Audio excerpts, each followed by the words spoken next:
Hello. I'm so sorry. I can imagine your frustration, and I'm not sure what I can do at this point. There's going to be a point when I replace the hardware. The ISP is under the impression that there's nothing wrong, and so that's not going to be an avenue that I'm going to find any answers, right? Or any truth. However, that said, the lines do work, right? And I have had a good, successful stream, and I have had good, successful connections, and so that is possible. And I do feel that replacing the hardware may be one of the issues. There's multiple devices in the current environment that are connecting to this that did not exist when the router was purchased and configured and all these things. So, it might not be a bad idea to go through the process of just upgrading the hardware and having something that's prepared for, upcoming changes. That said, once I'm able to do that, I will do that, and we have to kind of just accept what it is, and do what we can to change it. And so in the meantime, until that happens, I really appreciate everybody that is patient and follows me along these streams, as I have to reconnect and start up a new stream with a different name and all these things. So I really appreciate it. So just to be clear, anybody who jumps in, from this point, we're going to be talking about Aleister Crowley. Today is his birthday, and as such, I thought it would be a good topic to discuss, since he had a very major impact on my life from a very early age, starting at the age of 6 years old. And I began looking through this book here, which is the book that started it all for me.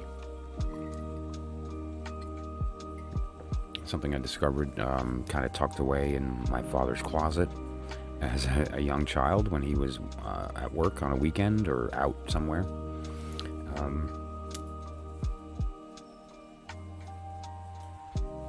And as I began looking through the book, it became clear to me that this was something more than your average book that you'd find in an adult's collection. Usually it was the kinds of things that, like, mystery or science fiction or non-fiction. History was a big one I bumped into a lot with my grandparents, my father. But that said, this is a little different, right? And so, I had a basic vocabulary at that age. It wasn't really, and a lot of it, I wasn't able to read a lot of it. But the beginning is so basic that I was able to take it in pretty easily. And I remember writing down a bunch of words and asking what they meant. And I protected the book as like a secret, sacred thing. Like, I took it from my father, and I apparently he didn't know. He never knew it was missing, ever. And I remember bringing it up to him not too long ago, and he had no recollection of owning it, had no recollection of losing it. And so it was just meant for me to begin with, right?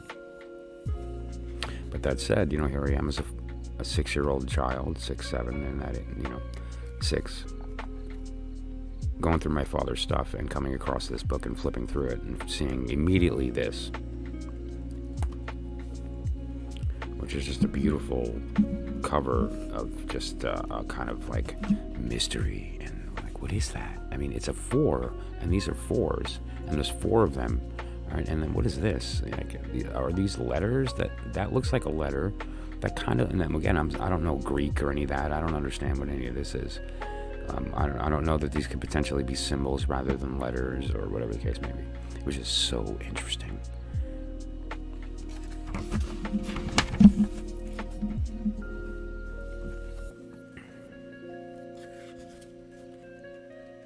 And then I come across this, and right away it was like, wow, what is that?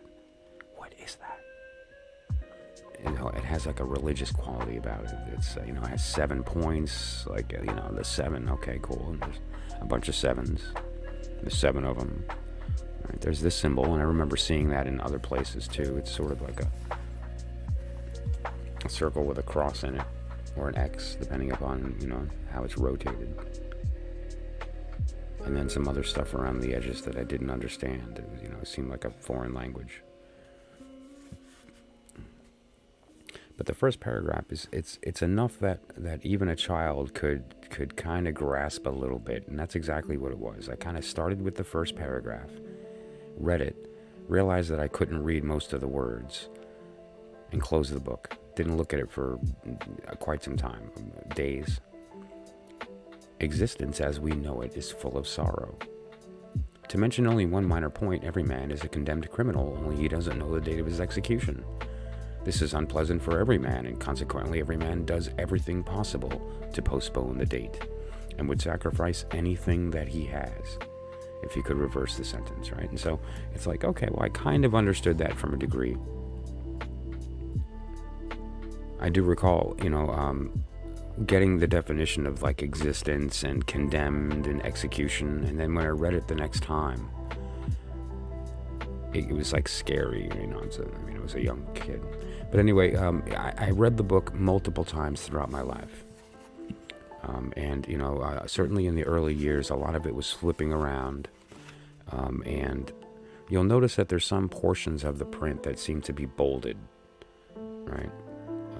And so I, started to kind of pay attention to that, and why those words are bolded. And then there's a few areas of this book that have music, and there's like bars, and this I understood because I began playing piano at that same age, kind of playing at my grandmother's house, and learning on my own. And essentially, these are notes for a mantra that is spoken, sung, vibrated during the meditative process of trying to come to samadhi through the practice of specific positions, and then vibrating these words, right? The Aum and so forth. It's very interesting stuff.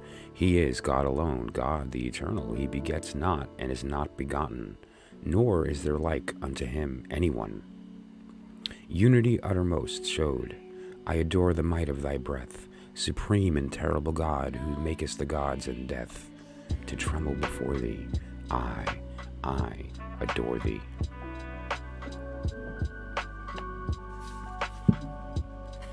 You read that as a kid, and it's like, pretty powerful stuff, wouldn't you say?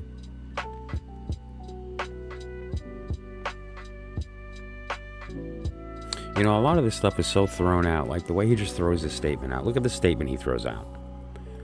You have not even begun to master a mantra until it continues unbroken through sleep.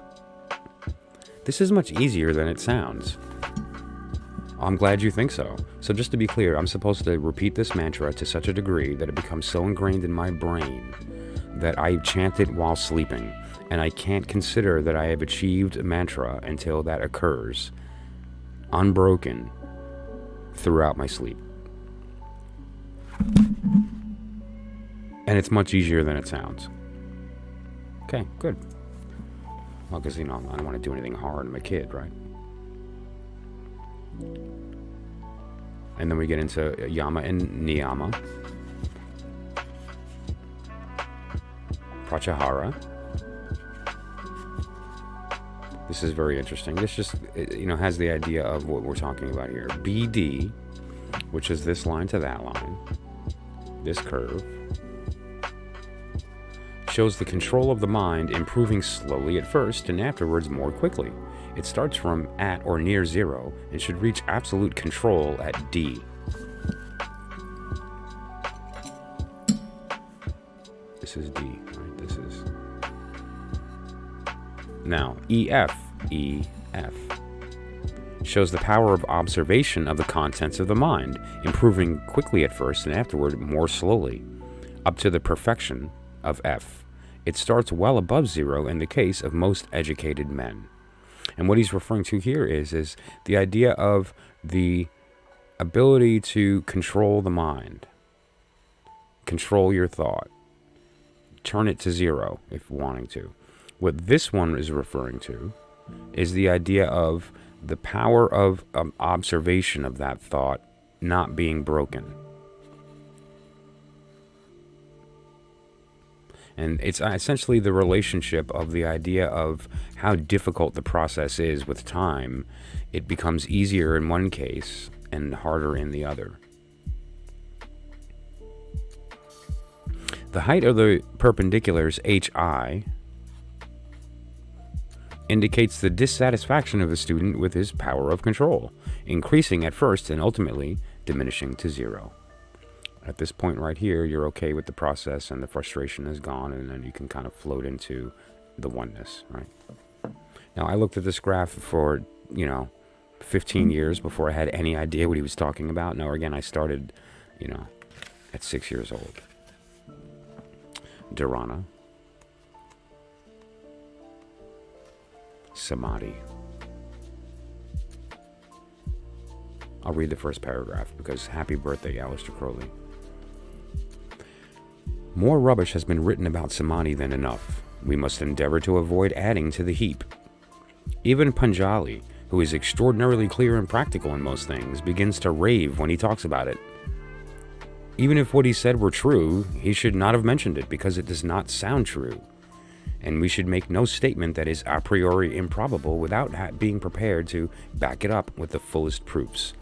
But it is more than likely that his commentators have misunderstood him. And when I read that the first time, it made me understand the importance that you fully grasp a subject before you attempt to teach it. Having a discourse is one thing, but if your goal is to teach a subject, you better know it first. Because what happens is you're going to teach bad information that'll get disseminated, and all it does is damage the integrity of the art immediately. And so it's important that when you're in the state of teaching that you're clear on that fact, and when you're in the state of discourse that you're clear that you're not teaching. And that something is opinion, although, defined fact. But that said, though, I always considered that after I understood that first paragraph of Chapter 7, Samadhi, of Book 4. But that paragraph always was very powerful to me as I went through this process.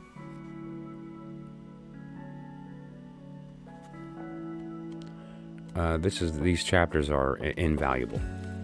A summary in a question and answer format. I love that he does that. He's very known for doing question and answer type writings. He published several letters back and forth between students and himself. I still read this and just love every second of it. There are 7 keys to the great gate, being 8 in 1 and 1 in 8.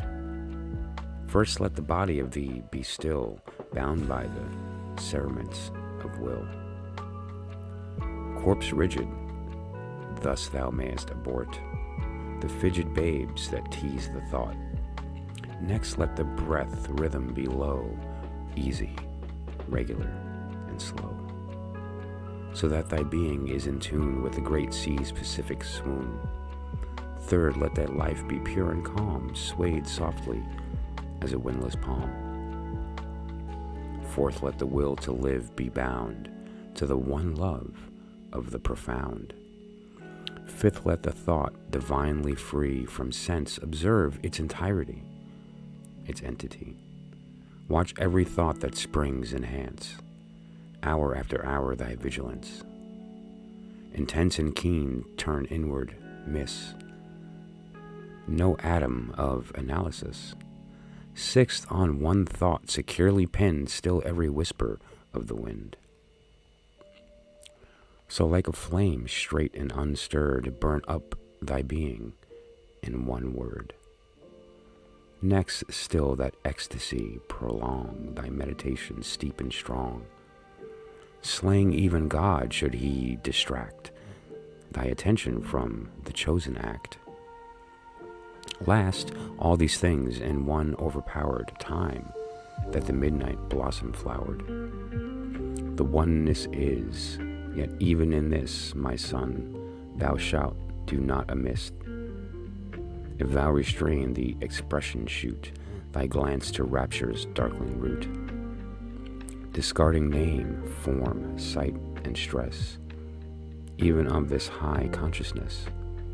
Pierced to the heart, I leave thee here. Thou art the master I revere. Thy radiance that rolls afar, O brother of the silver star. Aha. Aha. Beautiful. I've read it over and over again, and the first time I read it, I thought to myself, what is this? It almost has like an incantation to it. It's almost as if you're speaking the steps of like the crafting of some spell to open a door to some place. I mean, look at the first line. There are 7 keys to the great gate, being 8 in 1 and 1 in 8. Right away, I'm like, oh my gosh, I'm onto something here. It was like Goonies, but only real, you know? There's that symbol again. And then it happened. Then it happened. This picture hits my eyes as a 6-year-old child.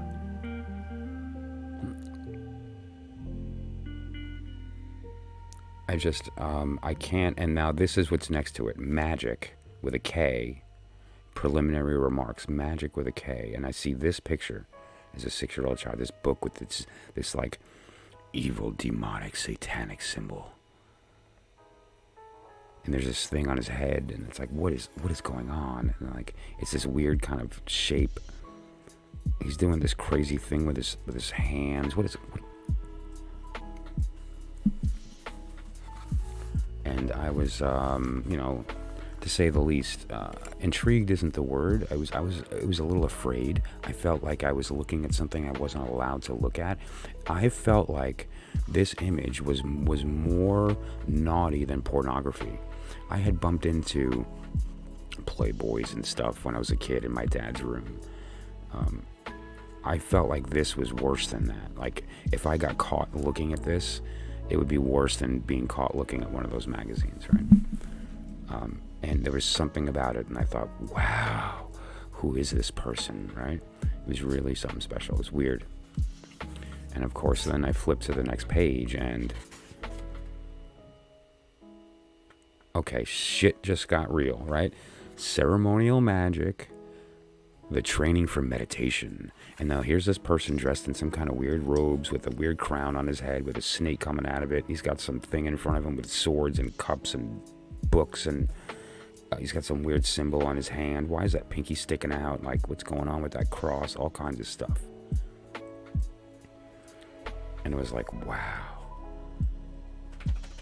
This stuff is real. This isn't just some kind of like cartoon stuff. You know, I remember, I don't know who grew up in that period of time, late 70s, early 80s, the Smurfs, where Papa Smurf had that friend, and, you know, Gargamel was the evil one who wore the robes, and they did magic. No, this stuff's real. I mean, it's real. Like, there's a guy out there that's actually took a picture and put it out of himself doing this, which means that there's other people doing it, right? I mean, it's real. And so, you know, just that seed was an important one that grew into an entire path as I went through my process, right? Just very interesting when you start to look at the patterns, right? And so this is kind of speaking the language of 10.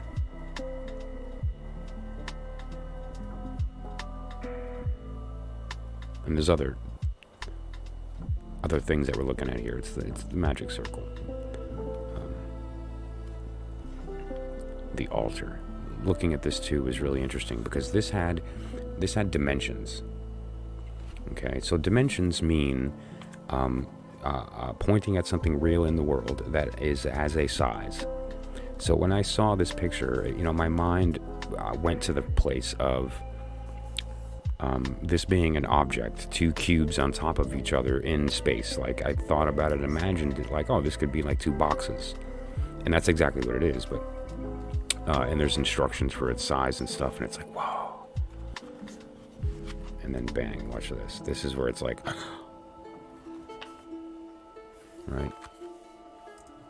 Like, what is going on? Like, this is, what? There was like an equivalence, right? This idea of equivalence began to happen.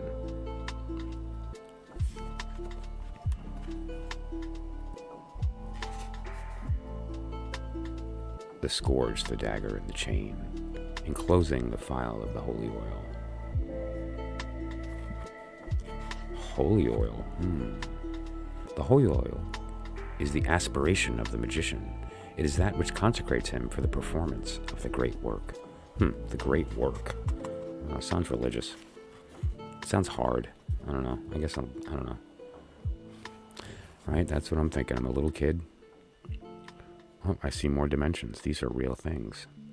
That sword has a length that's described in relation to that wand and that cup and that pentacle. And he spells it with an A, a pantacle. I always thought that was interesting. I don't use that terminology, although he does. And there's a reason. I still remain pentacle because I kind of connected with the number 5. And we're both correct. So that's the truth, is that we're both correct. And there's some poetry, and this is interesting. What this is a portion where, and it's called the interlude, right? And so in the middle of this book, suddenly there's a couple of pages here of what this experience where, let me see where it ends. Here. Okay, several pages of a psychedelic experience where his girlfriend, who at the time her name is, and let me take that back. I'm not sure if they were a couple, but I always imagine that they were. Sora Viracom. Sora is a female member, right, as opposed to the freighter, mother, father, Anyway, Sora Viracom. Sora Viracom talks about that here, and I'll read it in a moment, right? Since it's Crowley's birthday, we're just going to, have a lot of fun, because it's this insane experience of like a psychedelic. They clearly were on something. And we all know Crowley was really definitely defined by, what he was on, right? So, that said, though, there's this spot called the interlude in the middle of this book, right, where they go over nursery rhymes, and they try to connect that nursery rhyme to the truth, but this is his understanding at the time, and so it's interesting to take a look at one. So let's take a look at that. Every nursery rhyme contains profound magical secrets which are open to everyone who has made a study of the correspondences of the Holy Qabalah. To puzzle out an imaginary meaning of this nonsense sends one thinking of the mysteries. One enters into a deep contemplation of holy things, and God himself leads the soul to the real illumination. 6 years old, 7, 8, 10 years old, 12 years old. I mean, imagine where my mind was at these, Hence, all the necessity of incarnation, the soul must descend into an all falsity in order to attain all truth. Now, when I first read that, I had no idea what that meant, and now I see it and read it and go, oh yeah, duh. Let me just read it again. Hence also the necessity of incarnation. The soul must descend into all falsity in order to attain all truth. Duh, right? But as a kid, I was... Now, for instance, old Mother Hubbard went to her cupboard to get her poor dog a bone, and when she got there, the cupboard was bare, and so the poor dog had none. Okay, so let's look at that and see his description. Morris Shines, Temple of America, thank you for popping in.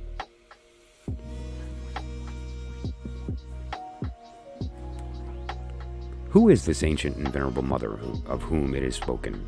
Verily, she is none other than Binah, as it is evident in the use of the holy letter H in which her name begins. Nor is she the sterile mother Ama, but the fertile Ima, for within her she bears Vav, the son of the second letter of her name, and R, the penultimate, is the son Tiferet, the son. The other 3 letters of the name, B, A, and D, are the 3 paths which join the 3 supernals. To what cupboard did she go? Even to the most secret caverns of the universe. And who is this dog? It is not the name of God spelt Kabbalistically backwards. And what is this bone? The bone is the wand, the holy lingam. The complete interpretation of the rune is now open. How beautiful, right? And just very interesting. And now you read this the first time and you're like, right? I was very young. I was, when I began to approach the latter parts of the book, I was much later in life, probably like 10, 11 years old. My vocabulary had improved dramatically, substantially. And my reading vocabulary in first and second grade was roughly about 7th grade.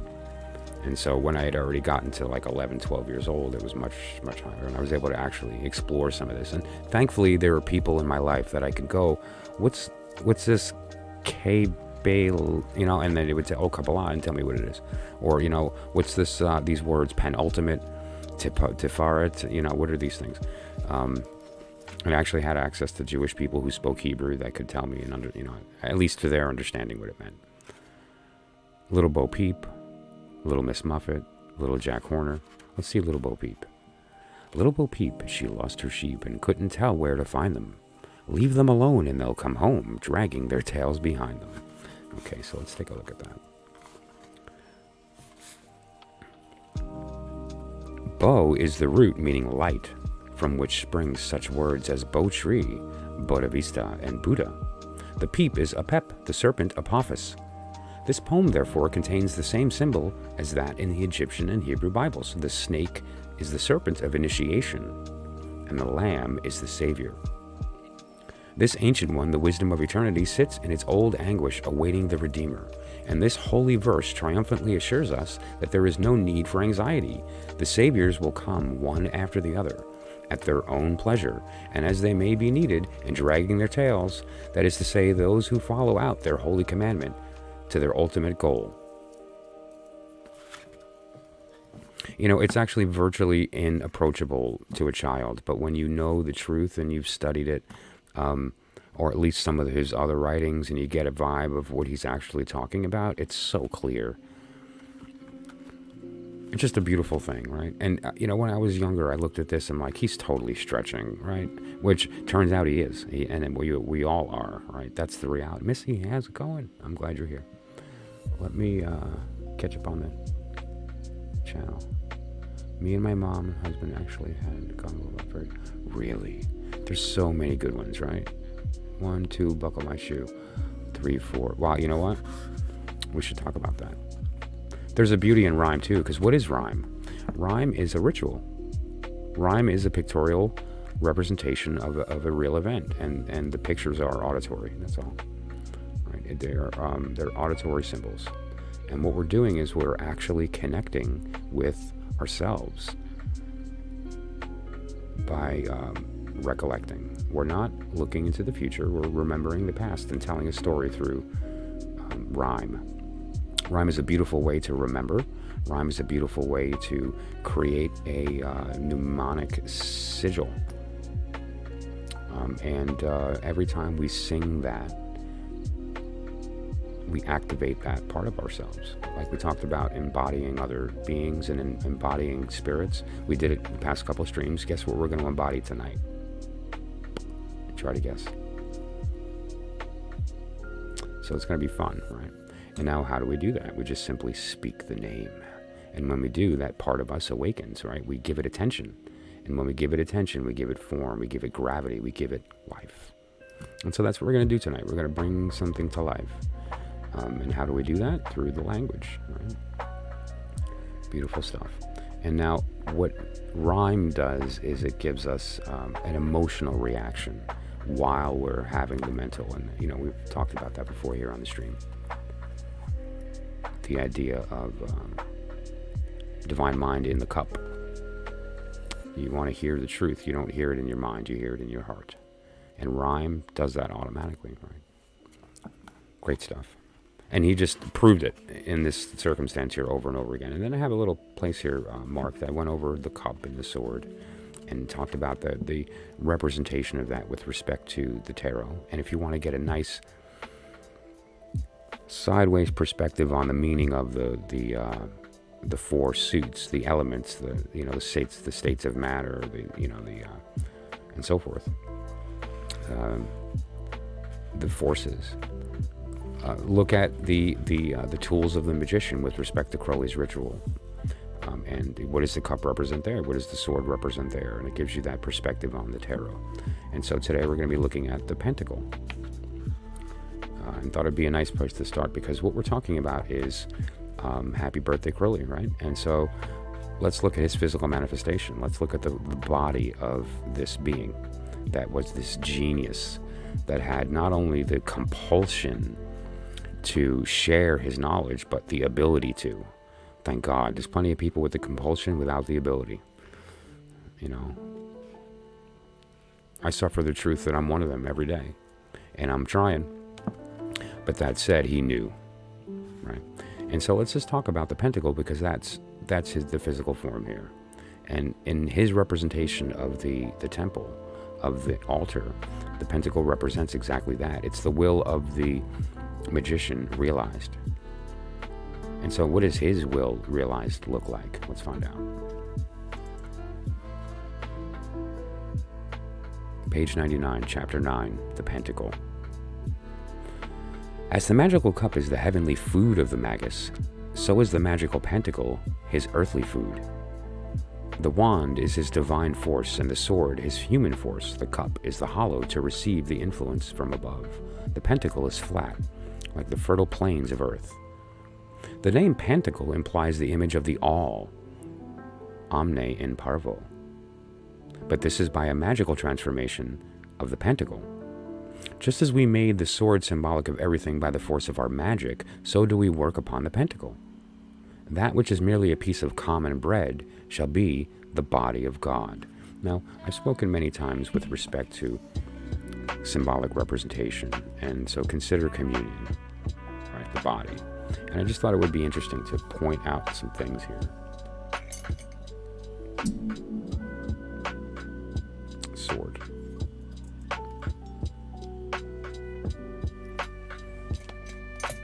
Cup.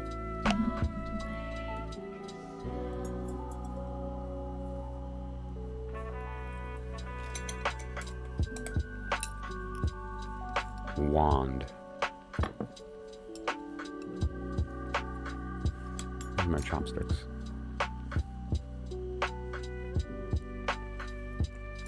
Alright, well, where's the pentacle? We have the sword, right, my knife, to separate the meat. We have our wand to gather the meat and to eat it, right? We have our cup in a state of waiting to be filled, and a cup to transfer, to hold. Where's the pentacle? The pentacle is the thing being eaten.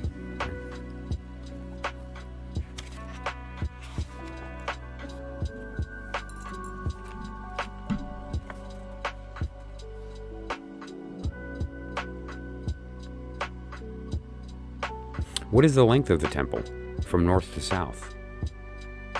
What is the breadth of this temple from east to west? What is the height of this temple from the abyss to the abyss? There is, therefore, nothing movable or immovable under the whole firmament of heaven, which is not included in this pentacle.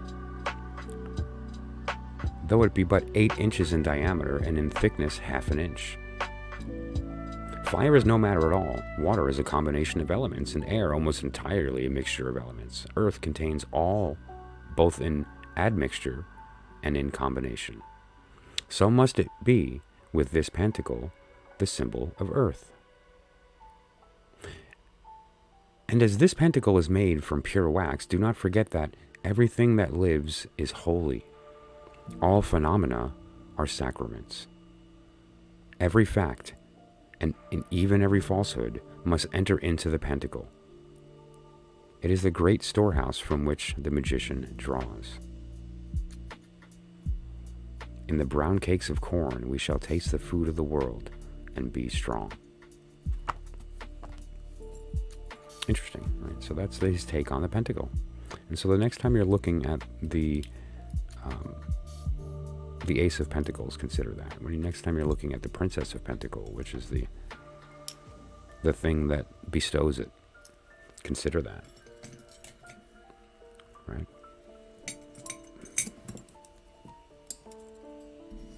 Next time you're using a fork, consider what you're using. That's your wand. Next time you use your knife, consider that's your sword. Next time you're using your spoon, consider that that's your cup.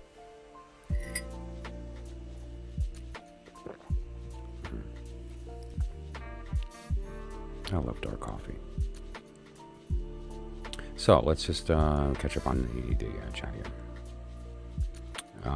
Just to remind everybody quickly,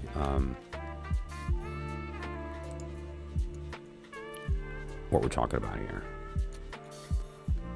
The goal of the conversation this evening is to have a conversation. That's the goal, right? And so what we're going to do is we're going to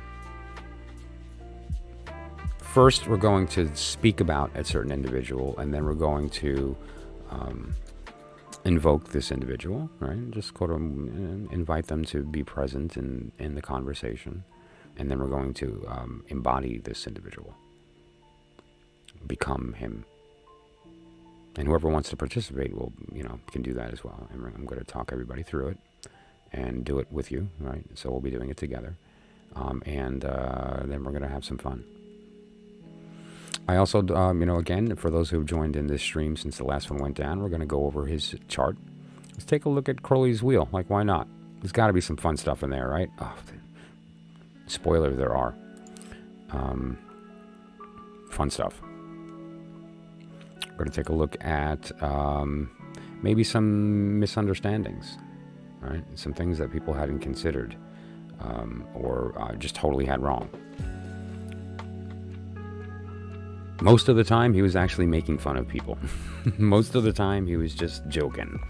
And people took him way too seriously because ultimately he understood the truth. He did. He entered the Inner Sanctum. He made it to that place. He knew the truth. And that said, he tried every way possible to point at it, but to keep it in his language, in his expression, as an expression of his understanding and his poetry. And so, and he was fierce in that. He was adamant in it. He was until the end. And then we have people like, for instance, Milo DuQuette is a great example of somebody who had this innate ability to channel this person and just speak it openly. Like, so I use the example a lot here of, the Book of Thoth is the truth told in secret, and DuQuette's understanding Aleister Crowley's tarot, or Thoth tarot, is the truth told openly, right? It's just like here.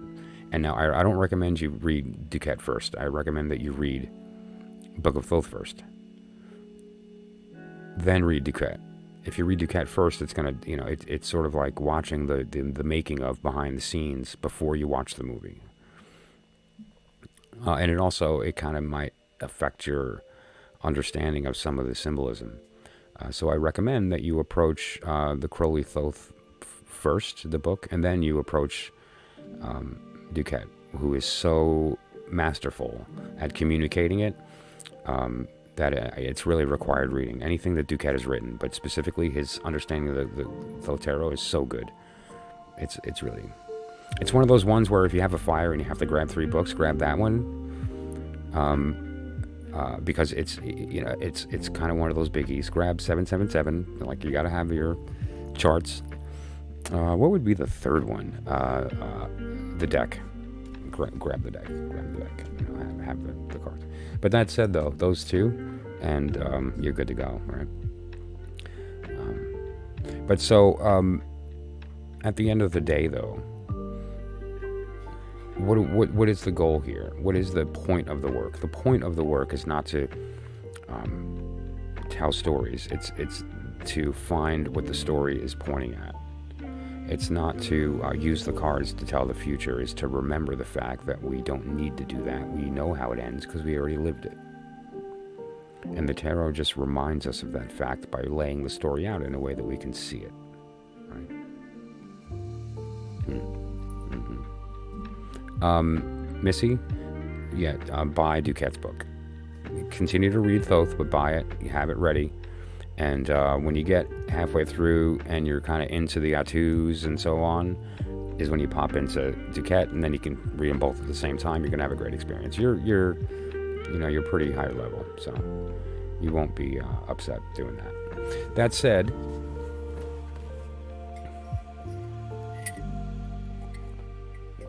one of the things that we're going to be doing tonight when we attempt to, first of all, invoke, is to hear the voice of this man.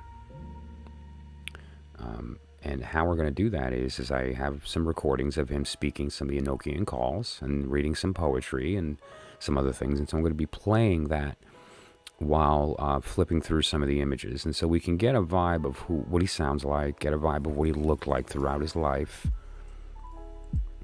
And what I want you to do is the people who are interested in going about this with me can take this moment seriously. And we will attempt to kind of let the seeds be planted about who this is that we're going to then later on actually bring into, and we're going to embody. Okay. The book is called Understanding Aleister Crowley's Thoth Tarot by Milo DuQuette. Here's his name. This is just a deck. Remember, I was spotlighting his deck when I was talking about the deacons and talking about the March of the Courts and that whole idea. The idea of the speaking and listening and so forth.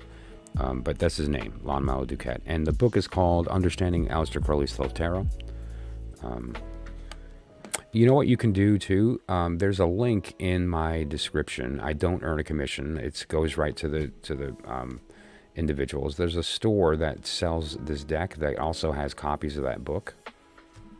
There's a book that actually I have. It's like one of my wish list books that they have. That's new from DuQuette as well. That they are the place to go to. It's called Magical Omaha. So if you click there, and you can get the book there. Understanding Aleister Crowley's Thoth Tarot. Right. Good stuff. That said, I think a good place to begin, now that we've had the opportunity to go through book 4 real quickly and me to explain that story, that was important to understand, what put me on this path. A little kid, 6 years old, finding this book in my dad's closet. And the symbols and how they began their entry into my being at that early of an age, and the effect that that had. Right. Really, really special. And now understanding who we're actually talking about and what my understanding was back in the day. I don't know if I have a wish list up. I have a list that I've been putting together for work stuff, things related to the stream and so forth. I stuck that book in there because I wanted to remember the title name. Now this is John Dee's Circle, Pentacle. Beautiful. I had no idea what I was looking at back then, and now I look at it and I can recognize things and understand what I'm looking at. And it's just like, it's a language now. And, well, more importantly, it's a cipher, right? It's a way to see languages. Oops, my spider's jumping. I have to. Sorry.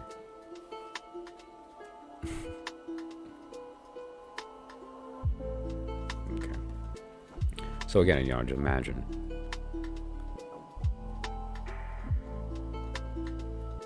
That young of an age. And then as I went through the process of learning what I was reading, and it became more clear what I was reading,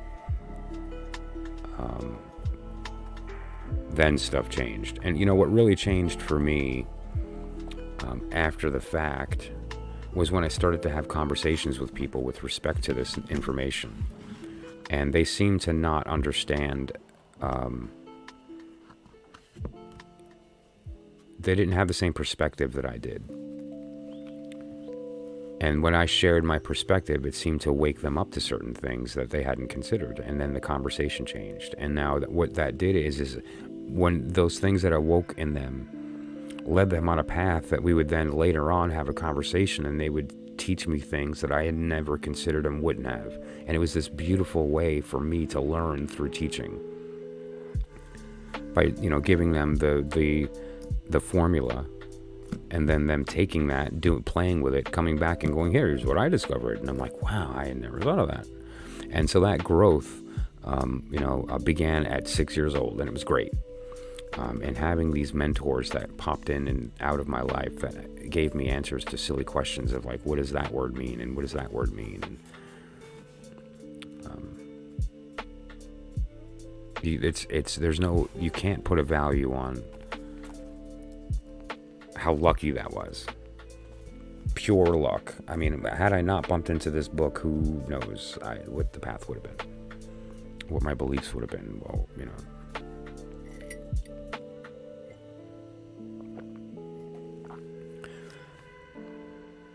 regardless of the religion that I lied to people about believing in throughout my life, this doctrine was always present. And there was a period of time where the truth hit me so heavy that changed my life forever. And it was based on this information that came from that beginning, that step of seeing these weird symbols and trying to understand what they were all about. And so what I thought would be interesting would be to listen to him speak his calls, well, two of them, both in Enochian and English, and to then jump into the outer order and look at his chart and do a sigil for his name and do some Gematria and Temurah and have some fun, right? And so I just want to set that up. Need a minute to make a quick cup of coffee, and then we're going to have a lot of fun. The first thing we're going to do is to take a look at the chart and take a look at his wheel and see if there's anything fun that we can see there.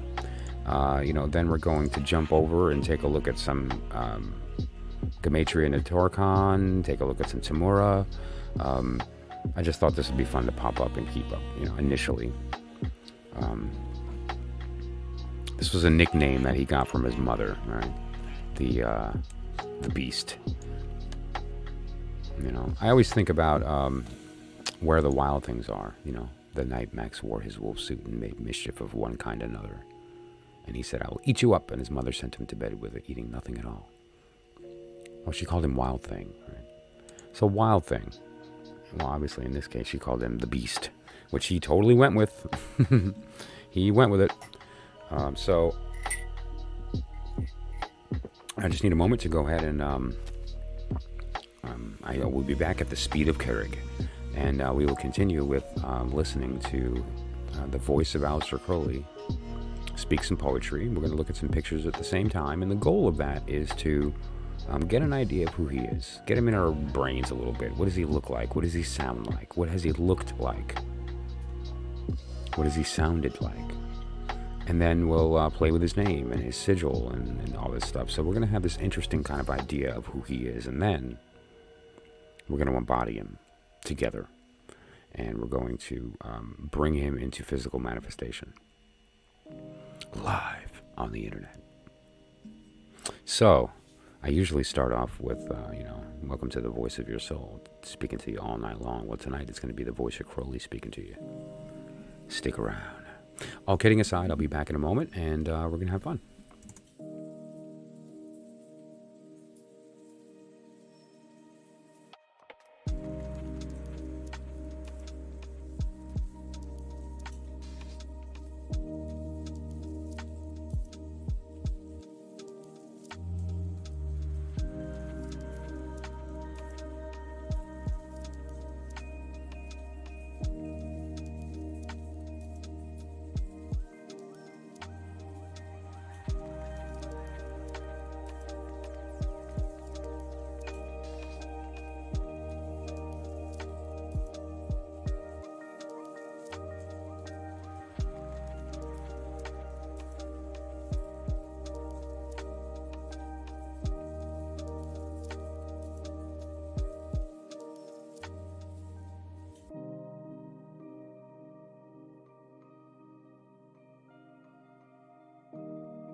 Alrighty, I appreciate everybody waiting. And so we can begin. And so what I thought would be an interesting way to begin here would be to hear his voice and see his face and get an idea of the vibe of that. And so what I want to do is to just kind of flip over. I'm going to shut the music. And I'm going to ask everybody who would like to participate to listen to these words with the understanding that I've talked about before. Listen to these words with the understanding that that is your voice speaking back to you. Okay, yes, this is Crowley's voice, but it's your voice. Whenever we are in a state of listening, the only thing we will hear is our own voice. That includes your eyes listening, and that's seeing, watching is a state of listening. Feeling is a state of listening. And so when we're listening and watching, remember who is talking. It may not sound like you, but that's because we don't hear the voice of our soul in our ears. We hear vibration in our ears. We hear the voice of our soul in our heart. Right? I've shown the diagram before, the sword entering the heart, divine mind into the heart, divine love into our minds.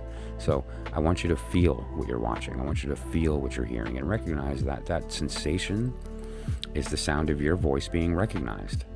And so just go through that exercise with me. Others who don't want to participate, what you're going to be hearing is Aleister Crowley speaking about some prayers, which are called the calls of the Aether, and there's related to the Enochian system, which I haven't talked too much about here on the channel. It's another level. It's kind of an inner order thing that I'm going to do for patrons and things like that. But that said, that's what you're going to hear, as well as some poetry related to some topics. And I'll just let you kind of take it in, and then we'll have a conversation about it. I'm not going to play the whole thing because it's kind of long, but we'll go through a couple of just little segments that I think will be interesting as I flip through some pictures. And now what I have here as well is probably his greatest contribution to this process is that book and this deck. And those two things together give us access. Obviously, there's organizations and there's bodies of groups and knowledge and books and individuals that have their commentary, but straight from the source, we have the entire body of his knowledge and the book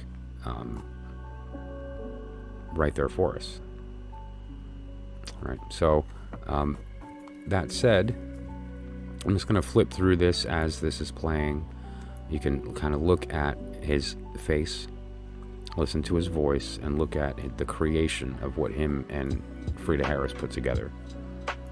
There's a picture in there of the two of them together, which I think is very nice to kind of tie that knot. And so we'll be kind of flipping through this at the same time, okay? And so what we'll be doing, just to be clear, is I'm going to be flipping over. And we're going to be kind of just looking at some pictures of this individual and getting a sense for his face, his voice, his art. And the goal here being to remember during this process that that voice that we're hearing is you speaking to yourself through time and space. That what you are seeing is your face speaking back to you. And so let's begin.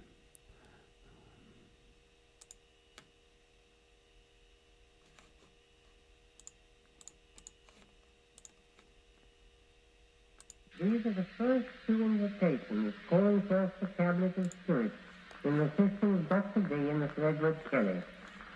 See Equinox, Volume 1, Number 7 and Number 8.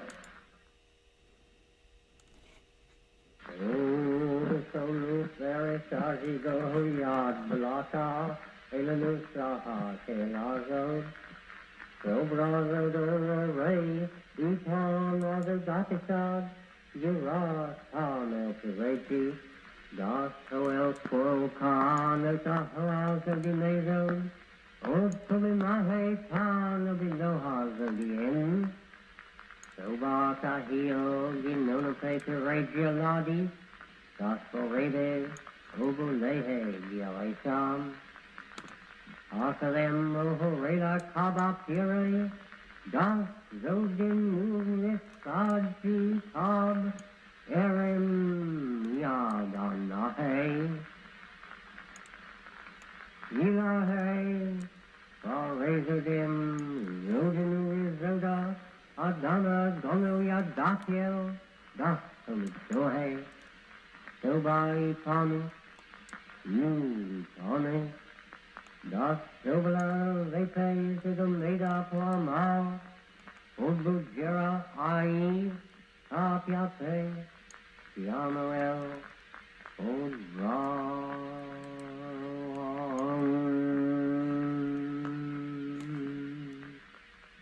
Zoda Karieka, Odo Damiranu, Odo Kitale, Ka, Zodo Reje, Late Zodia Redo Nato Mada, Wasahe,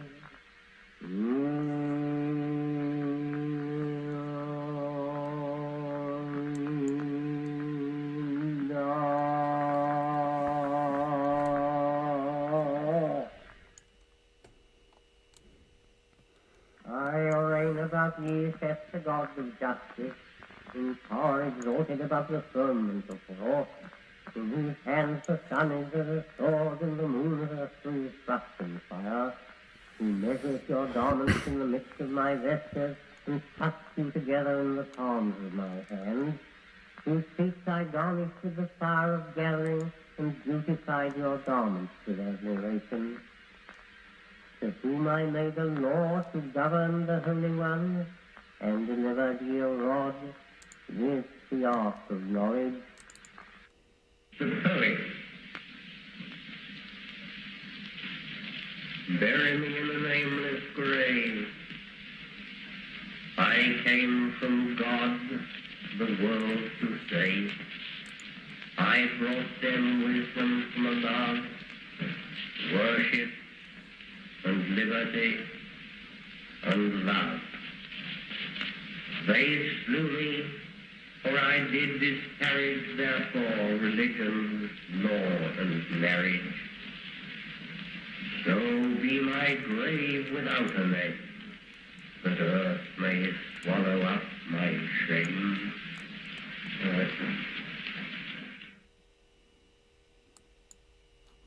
Three hymns for man. At sea, as night hath stars, more rare than ships in ocean, faint from pole to pole, so all the wonder of her lips hints her innavigable soul.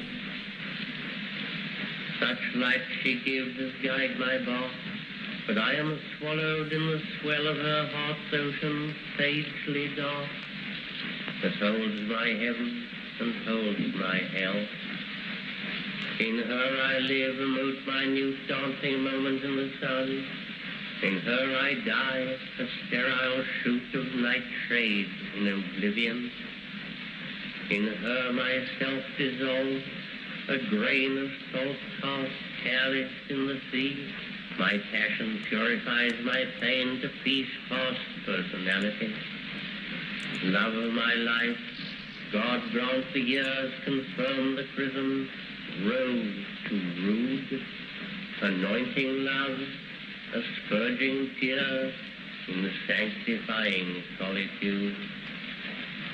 Man is so infinitely small in all these stars, determinate, maker and the molder of them all. Man is so infinitely great. And there it is.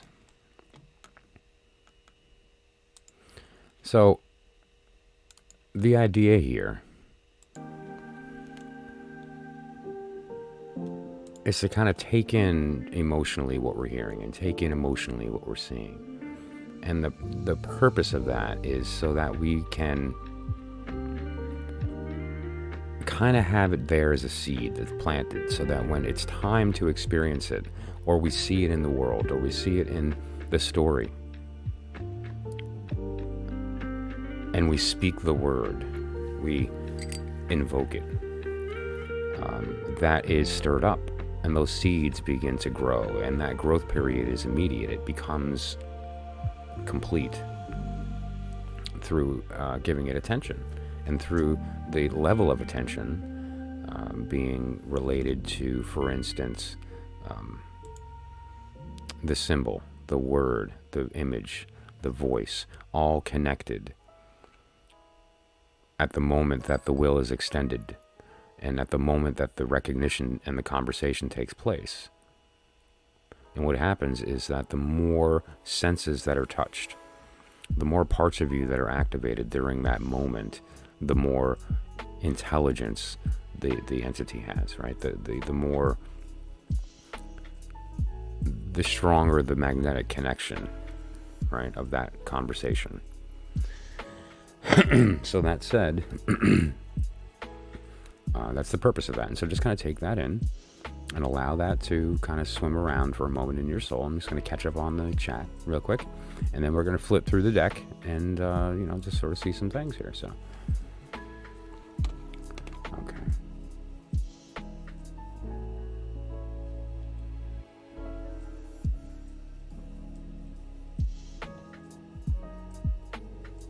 Yeah, what will Crowley say? I guess we'll find out, won't we?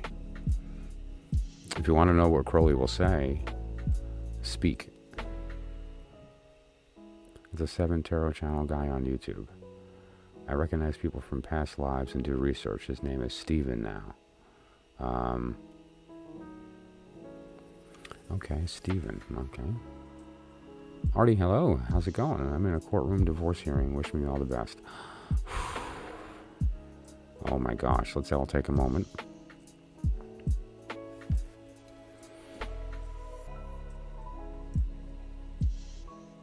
Okay, Artie. You have to recognize that the thing that you want, ignore. Let go of it. Put yourself in a state of have right now, and that have is remembering the fact that you've already been through this case, and at the end of this, when you're in the hallway feeling good, walking out the door, that things kind of went a little bit better than you expected. Be there right now. It's not about looking into the future, and it's not about, looking and imagining some imaginary future. It's about remembering that this has already happened. And let yourself go right now. There's nothing to wish for. We know how it ends. Okay? I wish for you to remember that. I wish for you to know that in your heart, to know it. Right? And that's what I wish. I've discovered that many tarot readers on YouTube are incarnated famous people. They have no idea, but I recognize everyone eventually. Okay, so my name is Steven. Is that your implication? Okay. If that's the case, let me know. Okay, Artie, and I love you. You're going to be fine. You got this. I know it's a hard thing. There's several people on this channel that know it directly, myself included, and it's difficult. Right? So, there's plenty of people here that have heard what was spoken and read that chat, and they have your back emotionally. Right?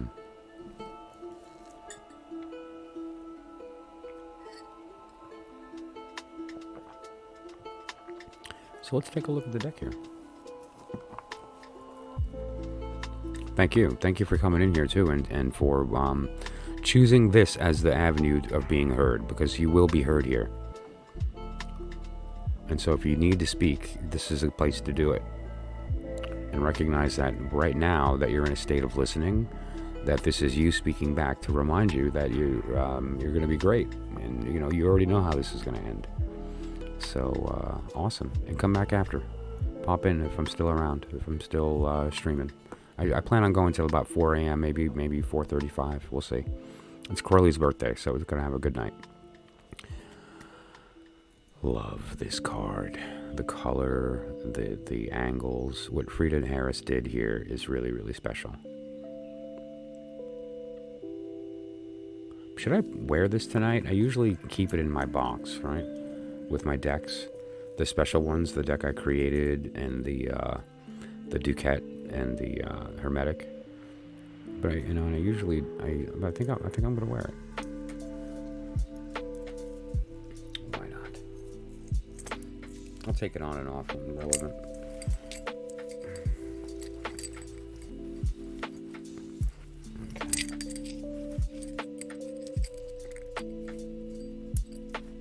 Okay. So.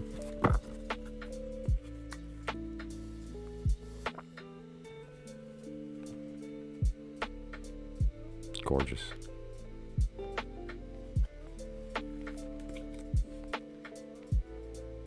And the method that was used here to mix the colors, just really is something.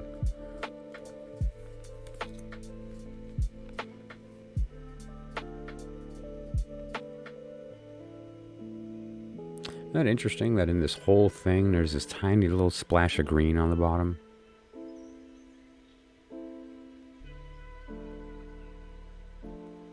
Thank you, Luana, for saying that. Artie, did you see that? If you're not able to read the chat and you're just listening, what is meant for you will come to you. May they be good things. If that's what you give, that's what you get. And that's a message from Luana. Thank you, Luana, for sharing. Isn't that interesting, that little flash of green suddenly in this whole beautiful card of red and yellow, and that's like the only instance here is red and yellow. And then bam, this little, just don't miss that green, right? Really, really something. Where have I seen that before? I have that up today, right? That's the card I have up here today. And that's also, this came to me accidentally, and so I thought, let me just honor that by putting the Hangman up for a couple days. Someone's monogram came into my possession, through my random process. And so just really neat. I just figured I'd use this as a card. I like the Ankh. I'm a fan of that symbol. And of the implications of it with respect to communication from the heart to heart, bypassing mind. Right? And in fact, I wear it specifically for that reason. And I have a little symbol there in the center here of the blue representing the throat chakra. So the communication, bypassing mind. And so that symbol, the Ankh, is a special one to me personally, and at least in my interpretation of it, and what we're looking at as far as like the turning of a cross, and the fact that is the idea of mind and then heart. And this is it rotated, so you're seeing the teardrop instead of the cross.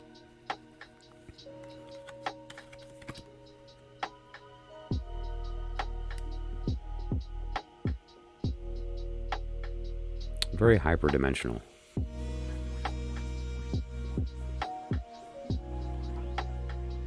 She was really talented. See the as below, so above, as above, so below in the hands. It's very cute.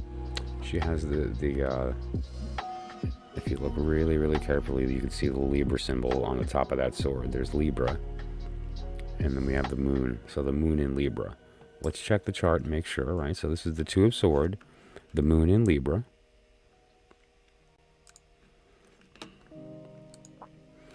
Okay, so if we look here in Libra, Two of Swords, moon in Libra, right?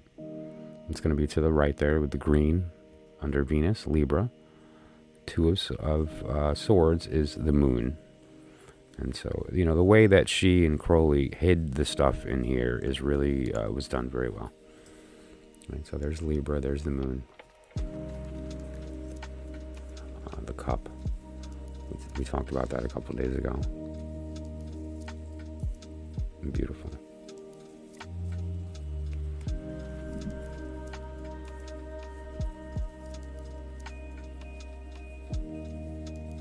So Clearview Revolution, I'm curious, who is Stephen?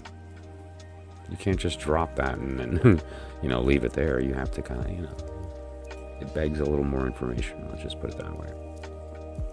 I've always loved this card. I love that pentacle. You know, with the sacred geometry. Beautiful.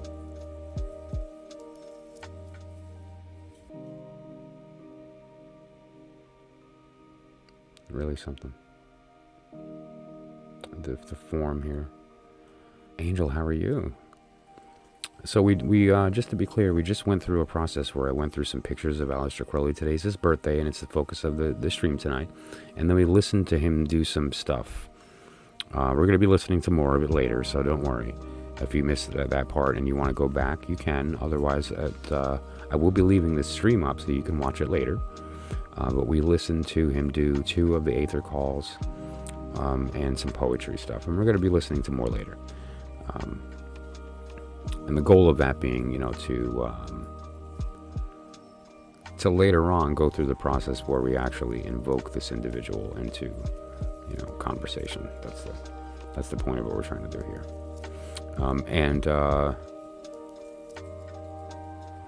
When we do the evocation, it's going to be fun.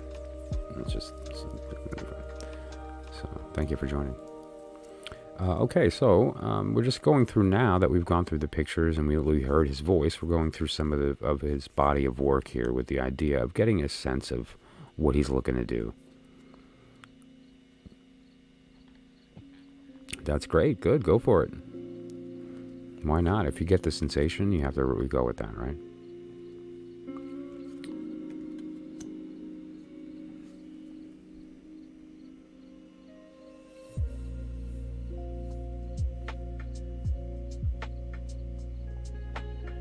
This is an important image too, because what this represents with respect to him is sort of like the new version of the stele. There's a stele that he found, and that it was a very important image with respect to his system. It was numbered a certain way, where the catalog number was 666. And it was that stele that he based a lot of his numbering on and things along those lines. There's an image of it here I can grab for you. Actually, I believe it's inside of Understanding Aleister Crowley's Thoth Tarot, the DuQuette book, has it in the sleeve. And so to give you the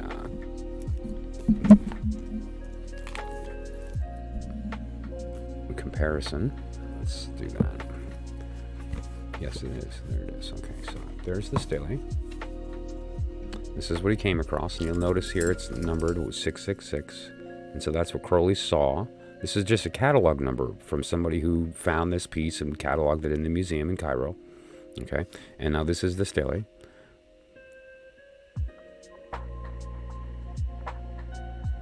And that's Nuit. Hadith, right, or Kuwait. It's the idea of it's the Trinity.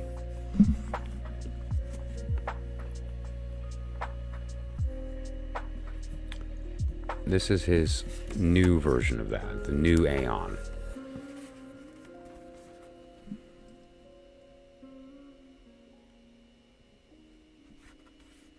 So you'll see what this is the same scene, but from a different angle now. This individual who's facing east is now facing us. This individual that is speaking to this person, openly speaking, obviously, is now in a state of shh, and is facing us also. So no longer speaking to the person seated, but now facing away from that person and is silent. All right. Beautiful difference. Okay.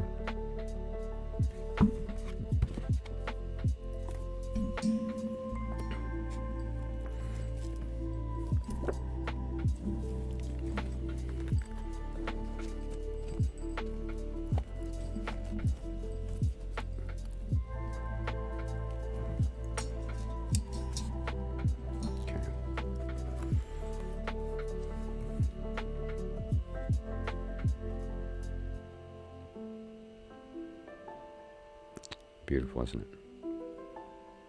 The 9 and then the crown on top.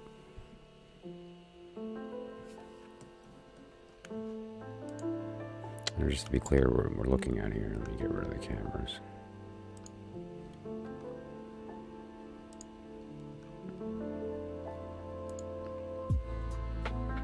The 1 on top and then the other 9 underneath, right? And those 9 underneath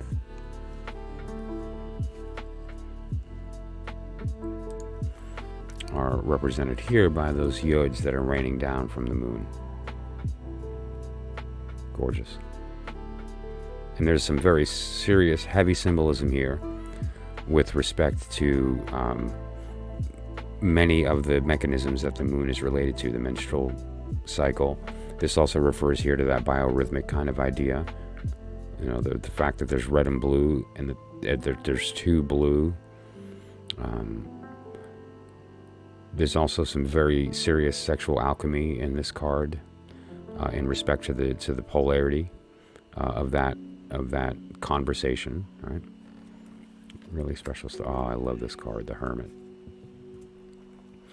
The color, the activity. The way that the light was represented, the Orphic egg,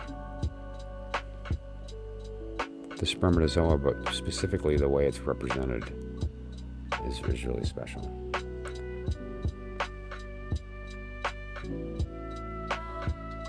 There's a lot of symbolism in this card, a lot of stuff going on here.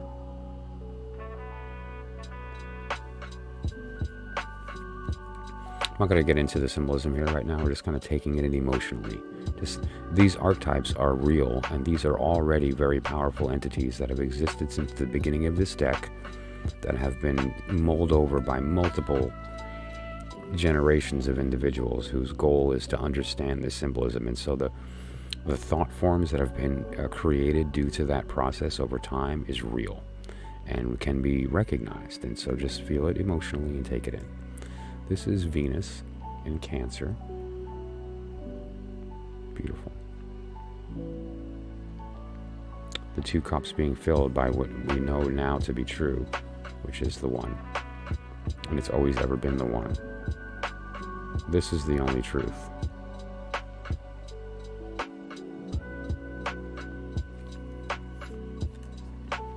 Love this. Look at the difference here. I think it's so stark.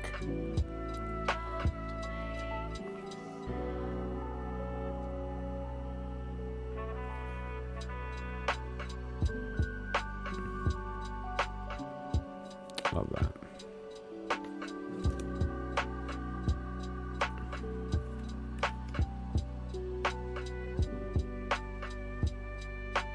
This is the opposite. That's why it has that vibe. Right? This is a sword pointing down and another sword pointing up, and so it's mind and mind clashing, as opposed to the upper sword pointed down and the lower one being in a state of cup to receive it. And that's not the case here. That's why it has this energy. Oh, there you are. There you are. Look at you. Aren't you beautiful? Yes, you are. This is what you actually look like from a certain point of view.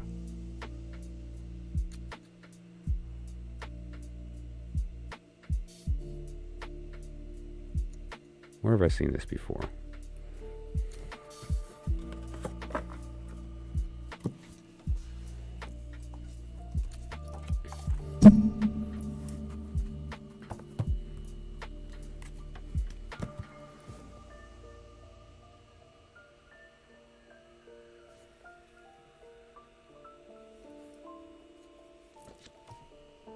There it is.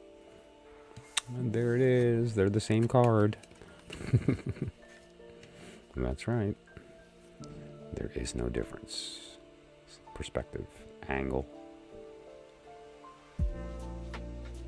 One is seen and one is heard. They are the same card. One's this way, one's that way. They're just looking at each other, each looking into a mirror, thinking that they're looking at something different. Isn't that silly?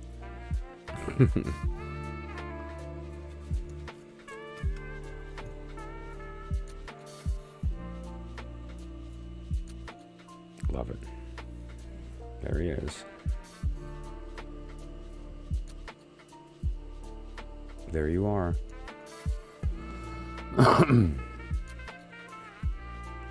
This is your baby picture.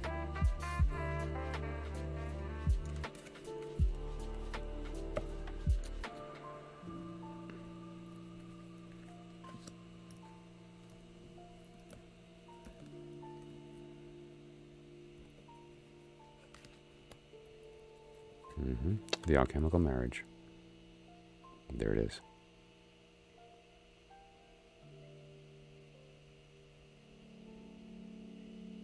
This is the moment where the decision was made to manifest physically, and the steps were taken to make that happen. It's sort of like the descent and the ascent at the same time. The fall at the moment that the rise takes place. It's like a simultaneous union of the coalescing while at the same time separating. You know, now that we understand the language of the sword and we understand what's happening here, just consider this.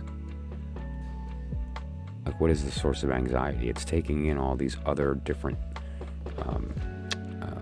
minds, thoughts that aren't divine. Right? This is beautiful. And what we don't realize is that each one of these is just a separate little piece of the whole puzzle. And each one individually looks like pain and suffering or something weird and dark. But if we count them, then you'll see that this is actually the one divine thought of God, the 26. And what that is the only real sword. Divine mind pointing down into our profane cup, filling us with divine mind in our hearts.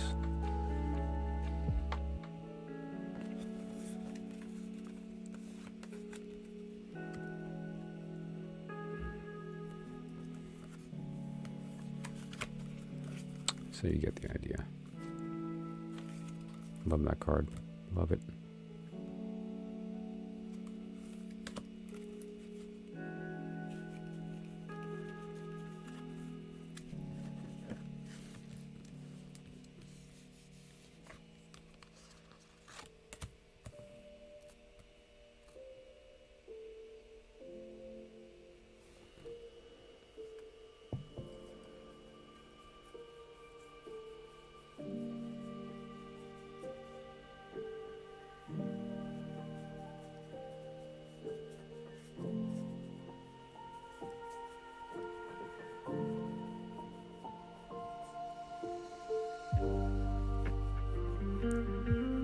Some of these ideas are really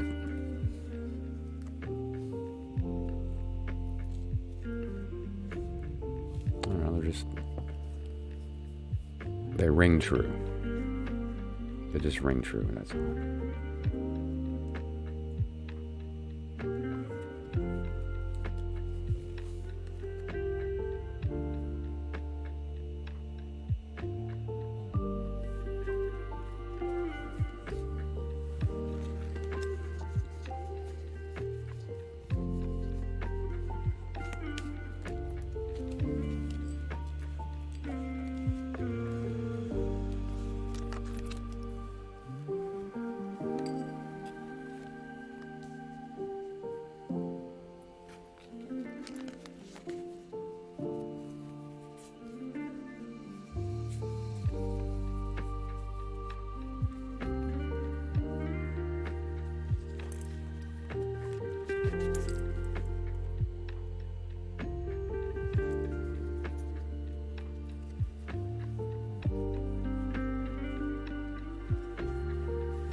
So that's just a little sampling of his voice, his face, his work.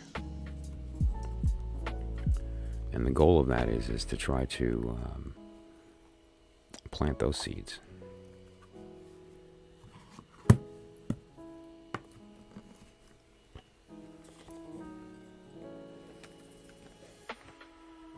So, fun stuff. Let's play with some toys.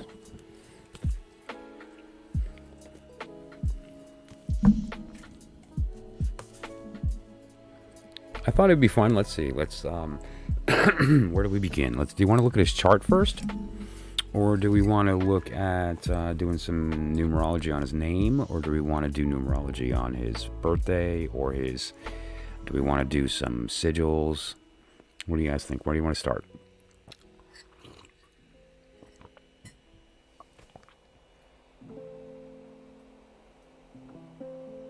Let me go grab the thing off the printer. I'll be right back.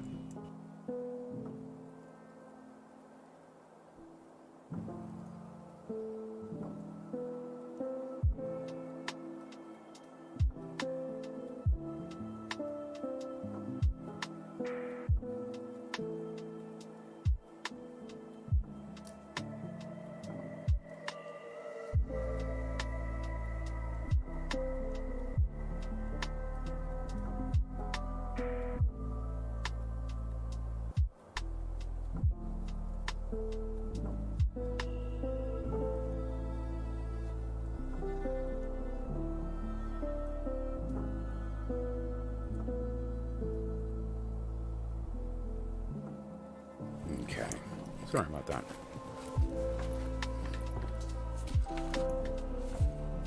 It's going to be hard to read his chart if we can't see it. Okay, so.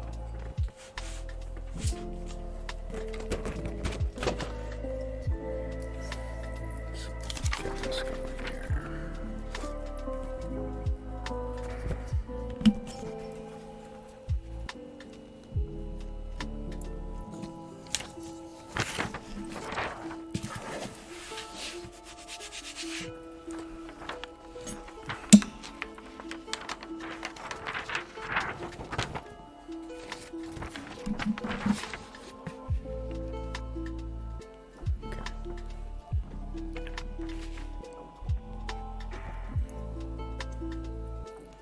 So this is Aleister Crowley's birth chart.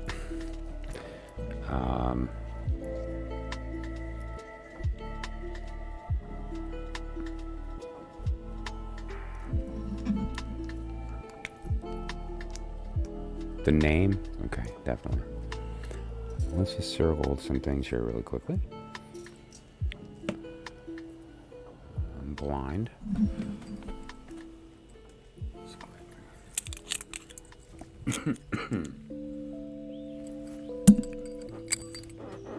We are looking at, okay, here is the Sun,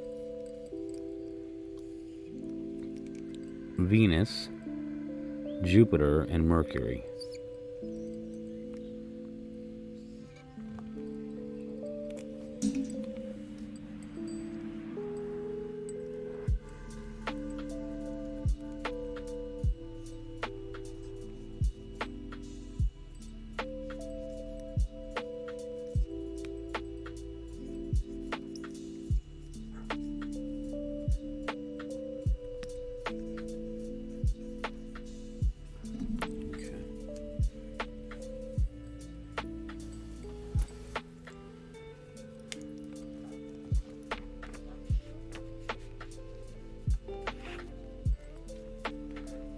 We have Mars,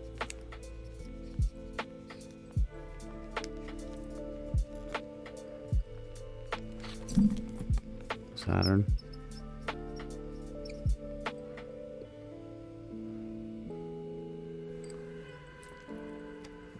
here's his moon,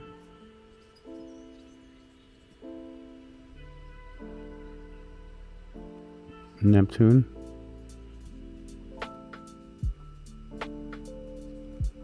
Pluto,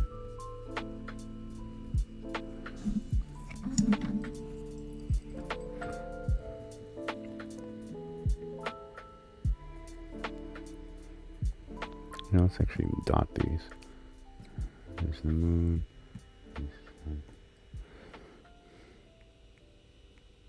Okay.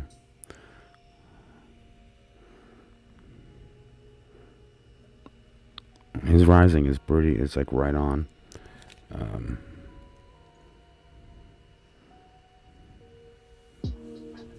Who's Ernest?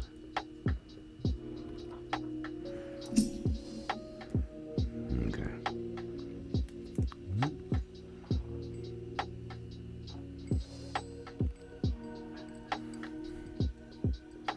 Let's just draw these lines here so that you can see this a little more clearly. Line this back up. Okay.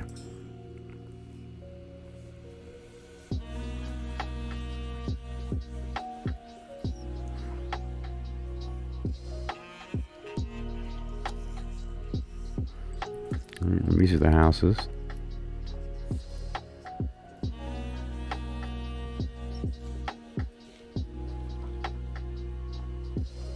Okay.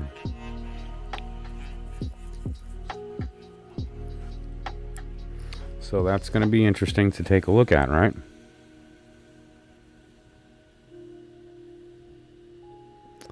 Let me get my rose so that we can draw the sigil here and do some numerology on the name.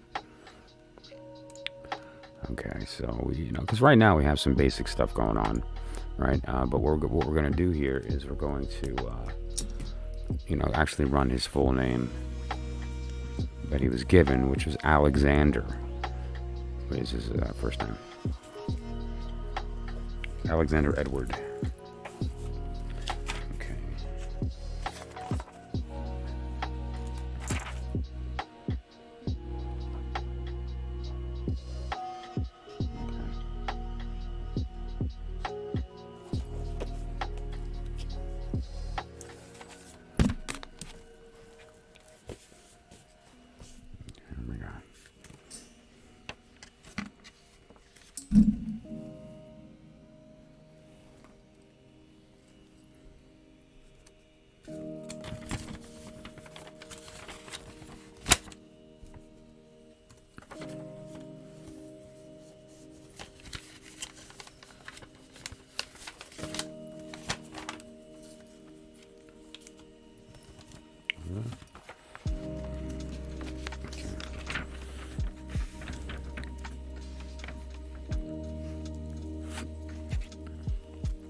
Okay.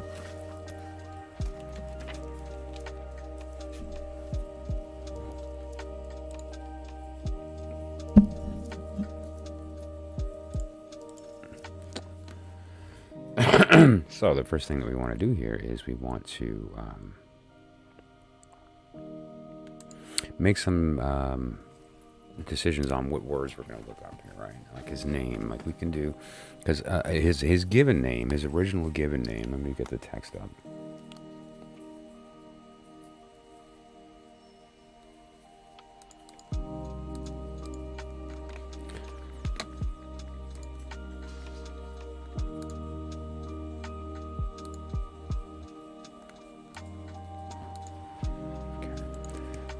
His original name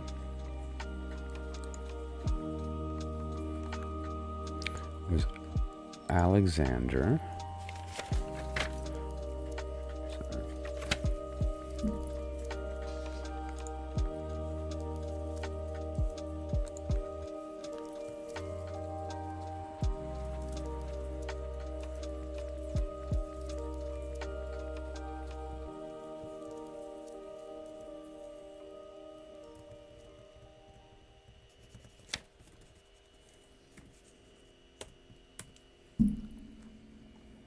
Right.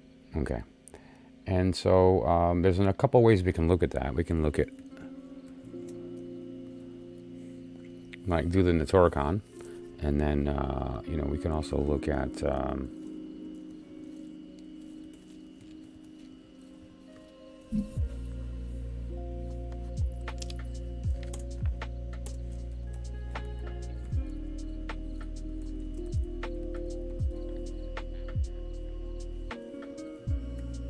look at that as well.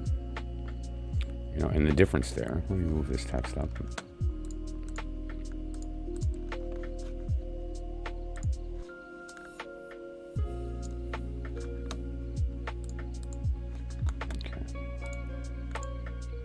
We should look at that as well.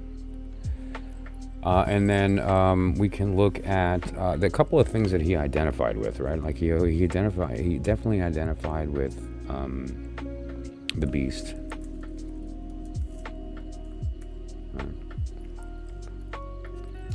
Like, and you know, most of that was really for effect.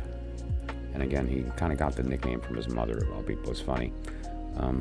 He must have been such a delightful child. Imagine having a genius on your hands that also has like the ego of Aleister Crowley. I can't imagine that combination. Actually, I can. And it must have been something. I tell you what. Okay, so let us begin with...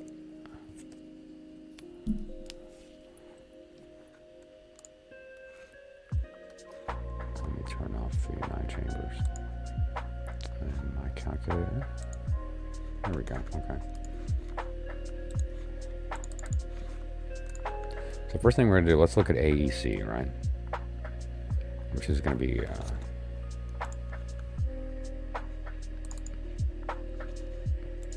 Aleph. Hey. Ket.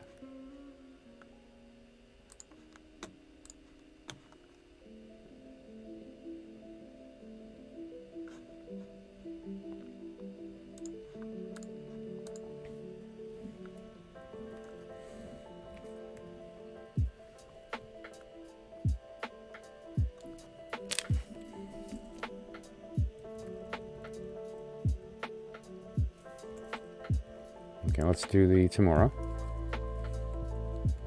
And we're going to use the method of album. Okay. And so that is going to change it to Lamed. Ein. I spell it A-Y. I know it's often spelled as an O or whatever the case. That's just for my own, just so we can, you know, whatever the case. And Ket becomes Kof. Okay. And so obviously Lamed is 30. And the Ein is 70. And the Kof is 100. Okay, which is 200, and that equals 2. Actually, this I didn't break out, so let's just do that.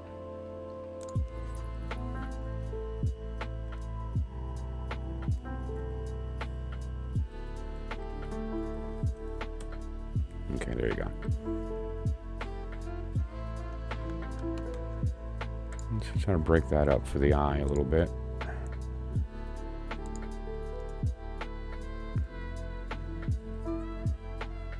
There you go, a little better.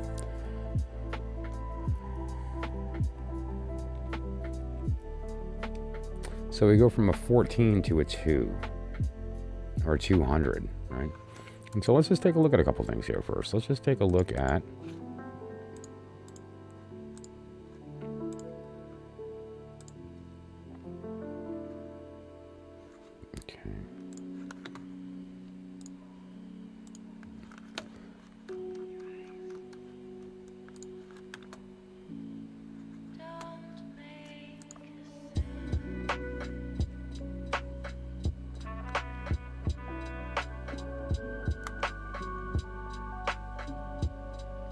oh, that would have made him so happy.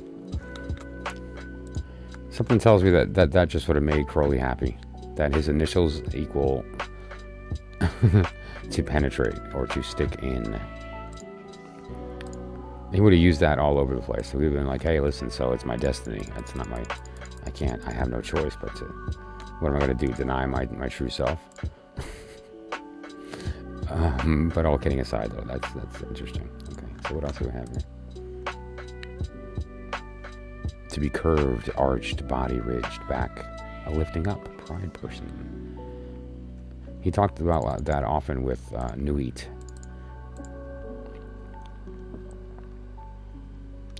A sacrifice, to sacrifice.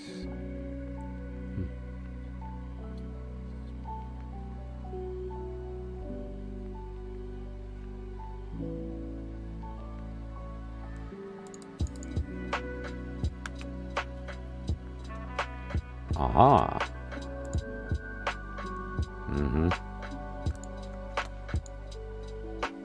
Aha is big. He's used that many times. It's the title of one of his most famous works, frankly.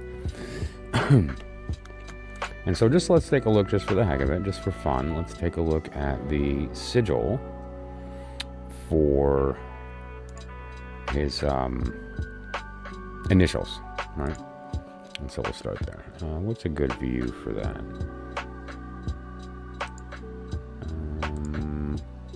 That's not so bad. We're not evoking yet, though, so let's not go there.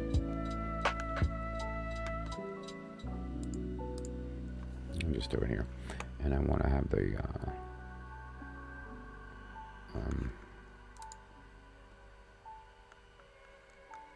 actually, I'll do it here. Where is my camera? Pardon me.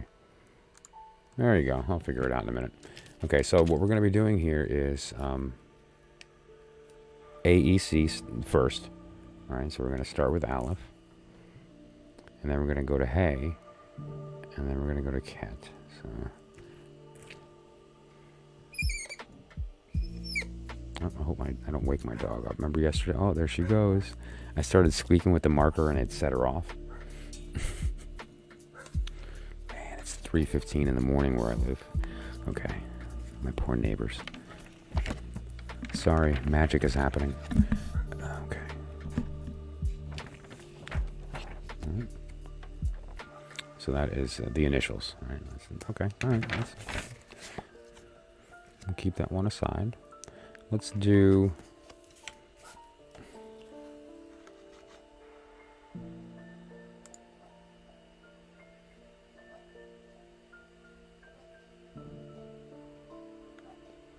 LAQ, right? So Lamed, Ayin, Kof.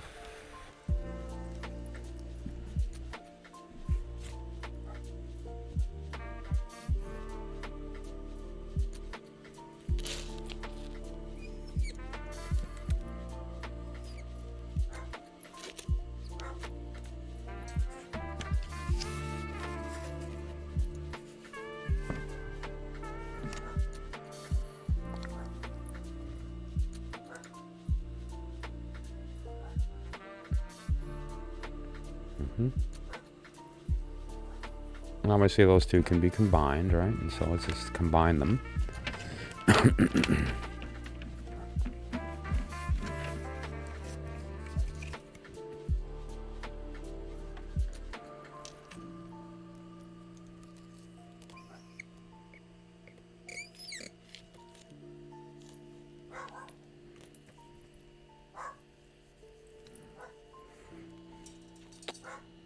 Oh, Chloe, honey.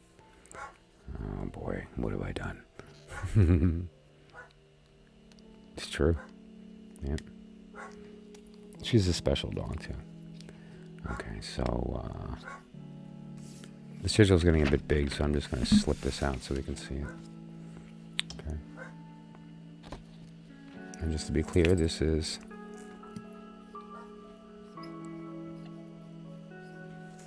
and this is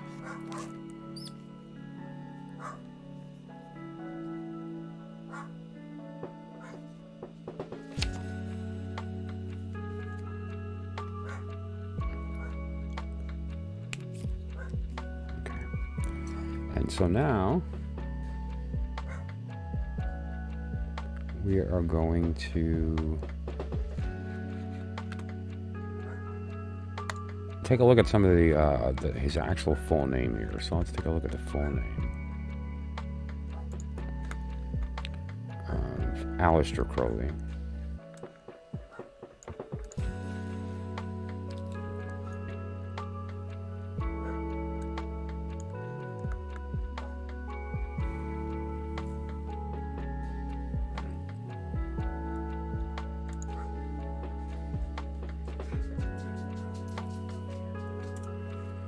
Chloe, honey, come here, baby.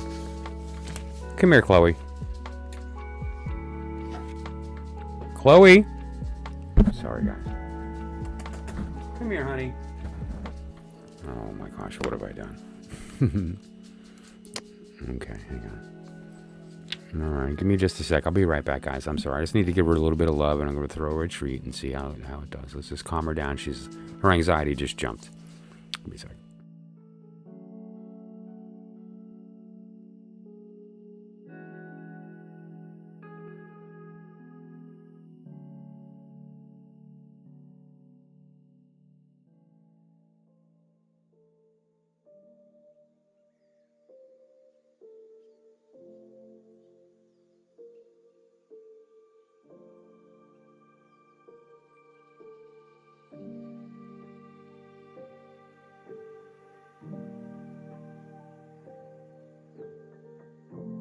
Okay.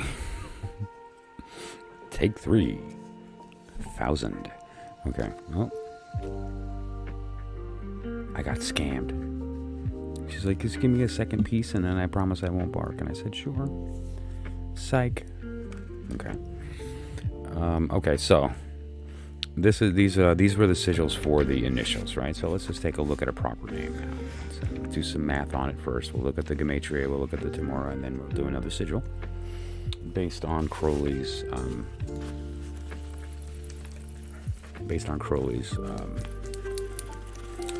birthday and all that kind of fun stuff. Okay. And those who know, Chloe is very special. Chloe came from a rescue from Hurricane Katrina years ago. She's about 9 now. She's violent. She bites. She bites everyone. If you were to come into my home, she would take a piece or try. It's just the truth. And she doesn't bite me. We just sort of have this connection.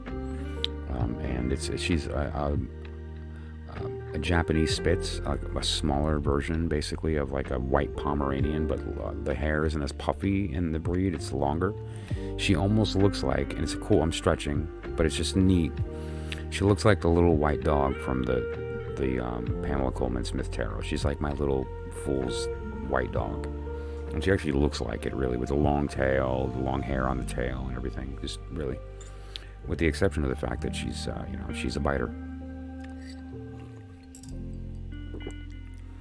Although, the tarot nerds in the room, will remember that the original dog was not friendly. The original dog was biting the fool because the fool was an interloper, did not belong, was coming from another land and was not a welcome visitor. They just kind of showed up. And so that dog is like biting at the ankles of the fool going, hey, get out of my town, man. Who are you? I don't know you. You're some stranger. And so it was sort of an idea of this sense that they aren't necessarily welcome. They're appearing. They're not invited. And the dog is that symbol of the idea of how he's originally received. Right? So, but that said, let's take a look at some of that other stuff here. Let's take a look at the full name. Aleister Crowley, which interestingly about Aleister is, again, his given name was Alexander Edward. And so the name Aleister was chosen. And so there's something to that, right? It was kind of like one of his first magical names, if you think about it that way. And so what we're going to do is we're going to look at Aleph, Lamed,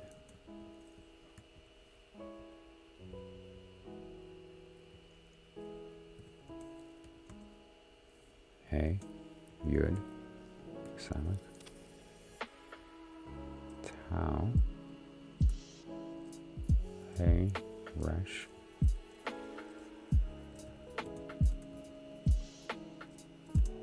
then we're going to do Kaf, Resh,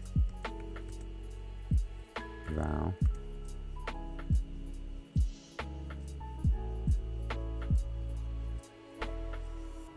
Another vow.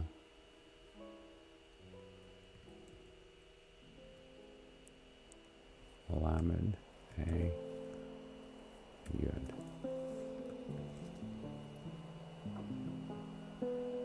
Okay.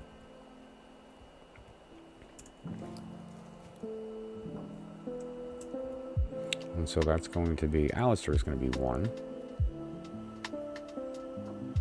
30, 5, 10, 300, 400, 5, 200.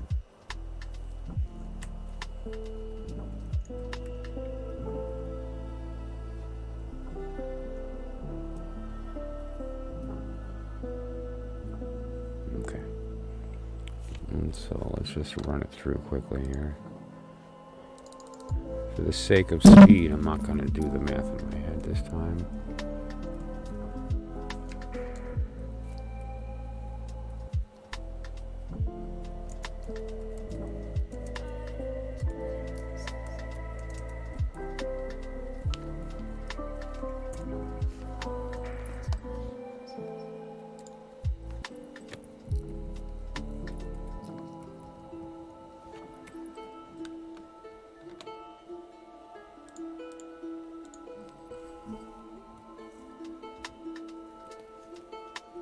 Okay, let's do Crowley, 20,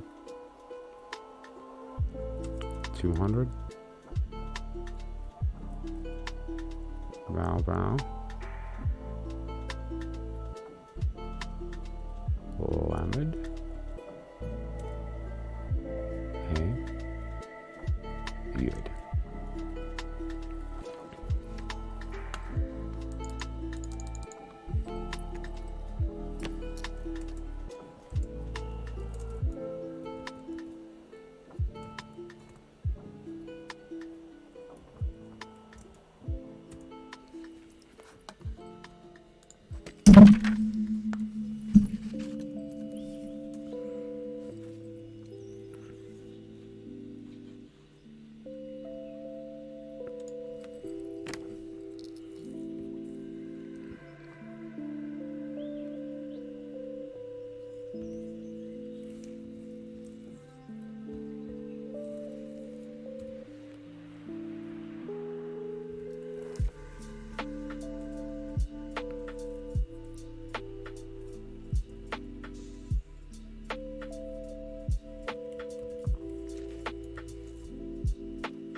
Okay.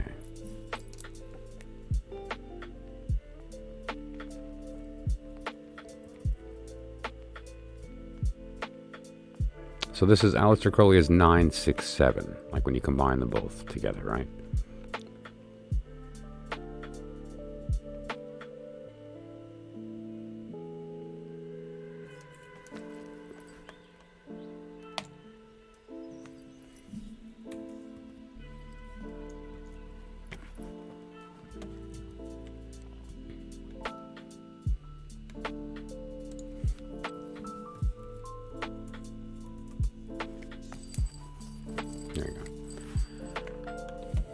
So 967 is the name Aleister Crowley, which equals 22. Kind of great.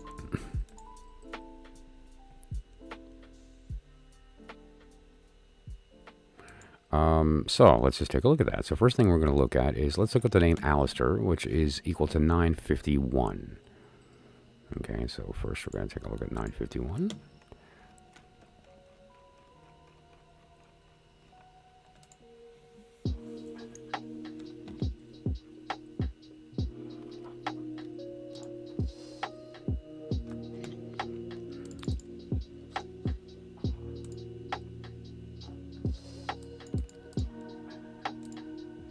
This is great.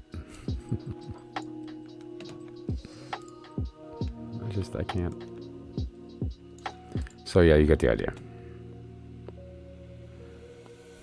Let's take a look at Crowley, which is 277.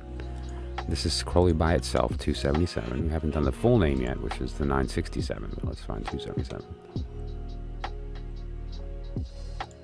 And this is the name Crowley.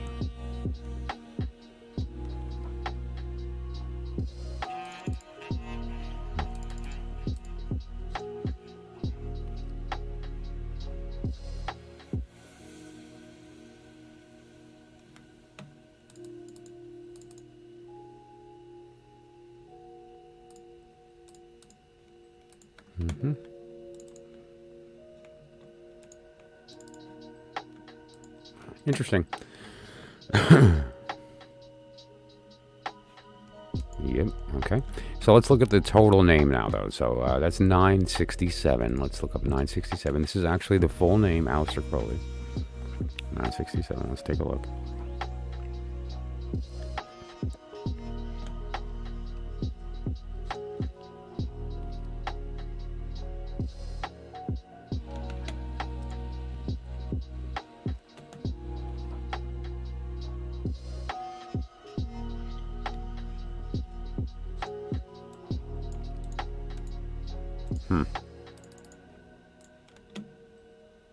Reduces to 22. Okay.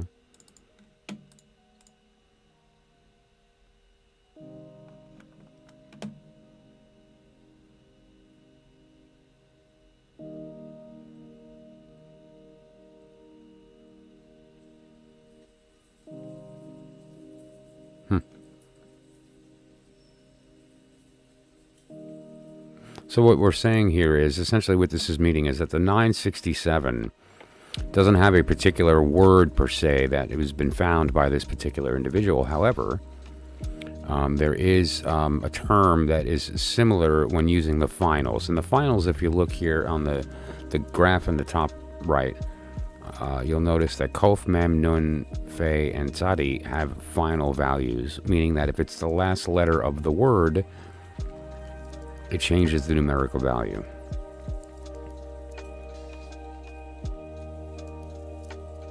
In this particular case, that would be the mem. It's a final mem, changing the value from 440 to 600.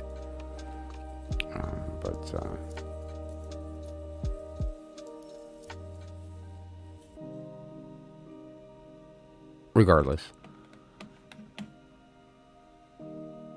And now, obviously, when you reduce the whole name, you get the 22. And now, you could reduce it further down to the 4. 22 is one of those ones that's hard to psychologically reduce because it sort of has that vibe, that sort of ring, that holy ring to it. And so you want to kind of keep it at 22. But let's just take a look. Whoa! Aha!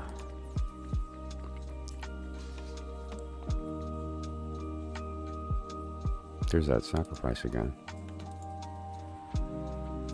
Destroy.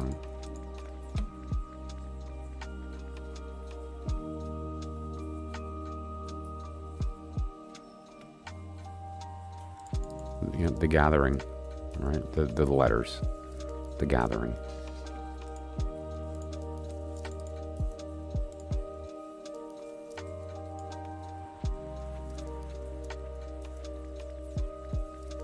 Neat.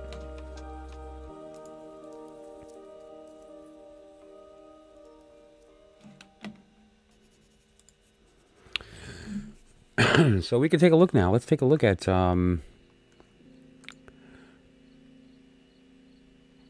the sigil for the name Aleister, and then we'll take the sigil for the name Crowley and see if they gel nicer. So I'm going to do it this way here.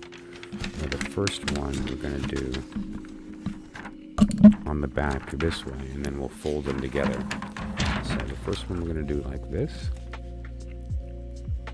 and this is going to be the name Aleister. So let's start with that.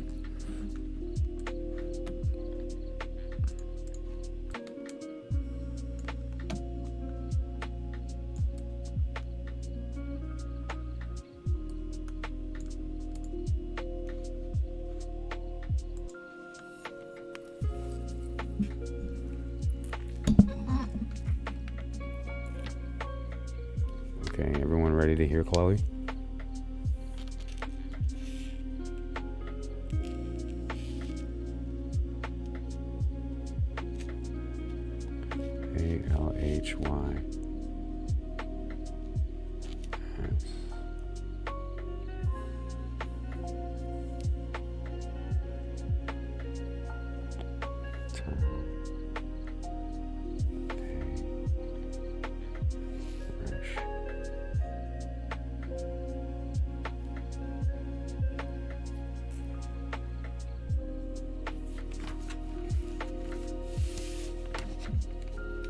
Try to get that a little cleaner,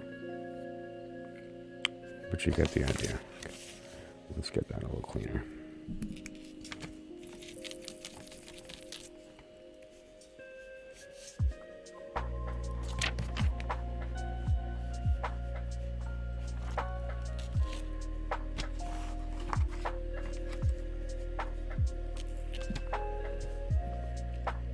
Okay, let's see, ALHY.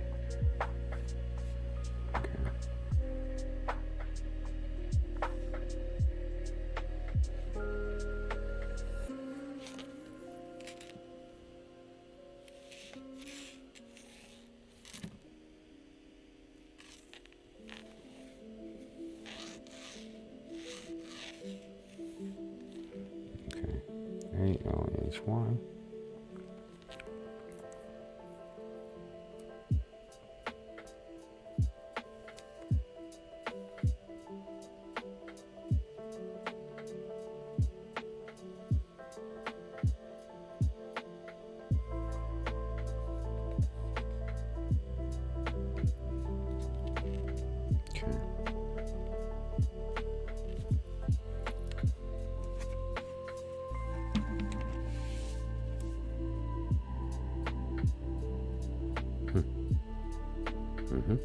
All right, then let's do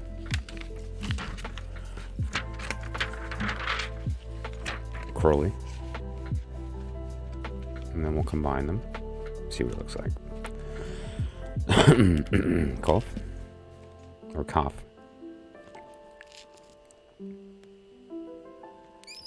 Resh. Sorry, gosh. Okay, vow. Lamed.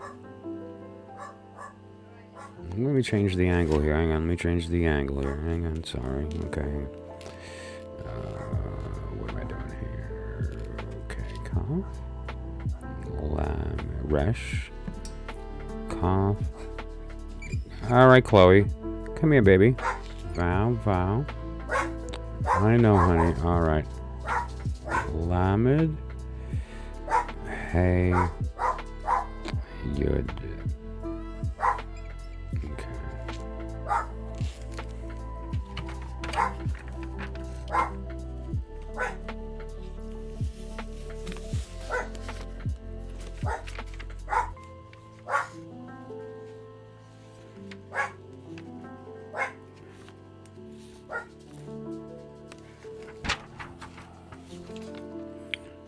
Alright, let me just give her some love here. I'm so sorry, guys. I apologize. I never considered that the noise of the markers would do this, and so I may have to rethink this process and just go back to digital. I like to make them real because it's in reality, but this isn't going to work. I'll be right back.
Alrighty, so apparently the voice of her soul is causing her anxiety, and so I'm going to stop speaking it for her sake.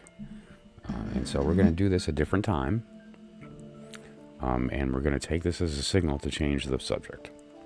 Because I love her, and it's causing her tension, and it's not worth it. So we're going to do something else.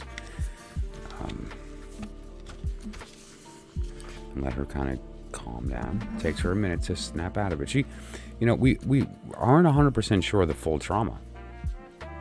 We know that everybody who's attempted to take her in has experienced the anxiety and the violence and has immediately given her up. And so in order to save her life, we took her in, and I kind of let her come to it on her own, and her and I have this bond.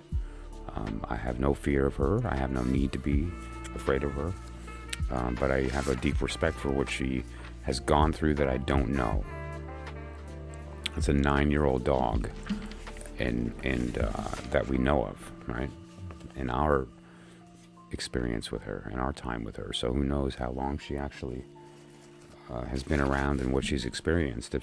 We know when that violent shriek happened and how she would have been treated because of that. And then experiencing the loss of your family when she was either abandoned or got lost during Katrina. And then having a new family that rejects you, another family that rejects you, a third family that rejects you, finally to be stuck in a cage and, treated like a violent animal to then finally find a home of peace. Where she spent the past 9 years. But that said, I care about her a lot, and I care that she is comfortable and that she's in peace. And we'll find another method. Maybe, I don't want to waste paper, and that's why I kind of went with the dry erase. Plus, I like to see through and do charts. I've used this like transparencies for years, and so I thought this would be a good thing for the stream, but it's not working well with her, so we'll have to figure it out. And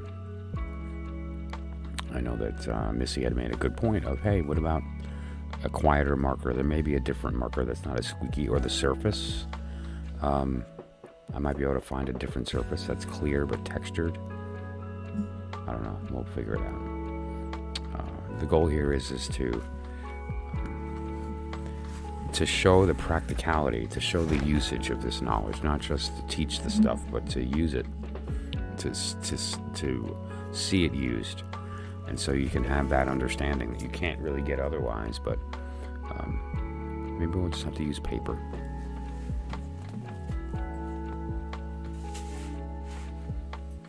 Back in the day, a lot of this work was done on wax with the intent of it being melted so that the work was gone, hidden, destroyed, right? And so there's something to be said for it being erased after the fact. You put it out into the world and then you let it go. That's kind of the part of this that matters. You can't dwell on it mentally. You have to kind of put it out and let it go.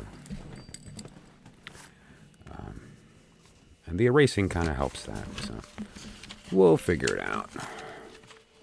It turns out that my audience is like a big batch of geniuses, and they all come from a different angle.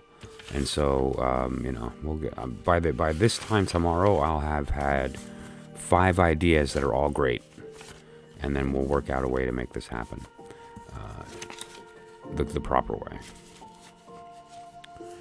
We also have a lot of time to do the invocation evocation because he wasn't born until close to midnight, right? And so we have almost a day to get through it.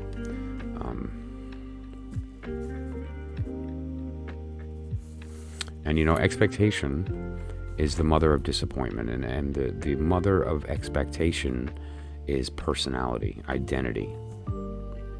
Right? It's our identity that wants a certain thing at a certain time, as opposed to hearing the truth, which is that it happens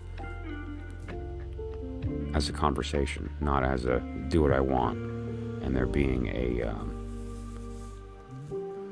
a capitulation. It has to be a conversation. It's not a matter of convincing, right? It's a matter of remembering. So I'm going to take this chart, this is his birth chart, and and I'm going to set it aside, and we're going to look at it later.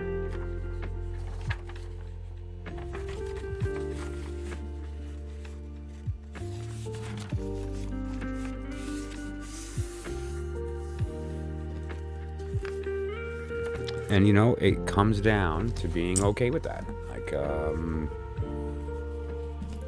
the plan was to draw the sigils, combine them into a final sigil that would include the name, the birthday, and this other stuff, and then to do an invocation. Once the invocation is done, to then go through the process of embodying and evoking into reality, and then conversing.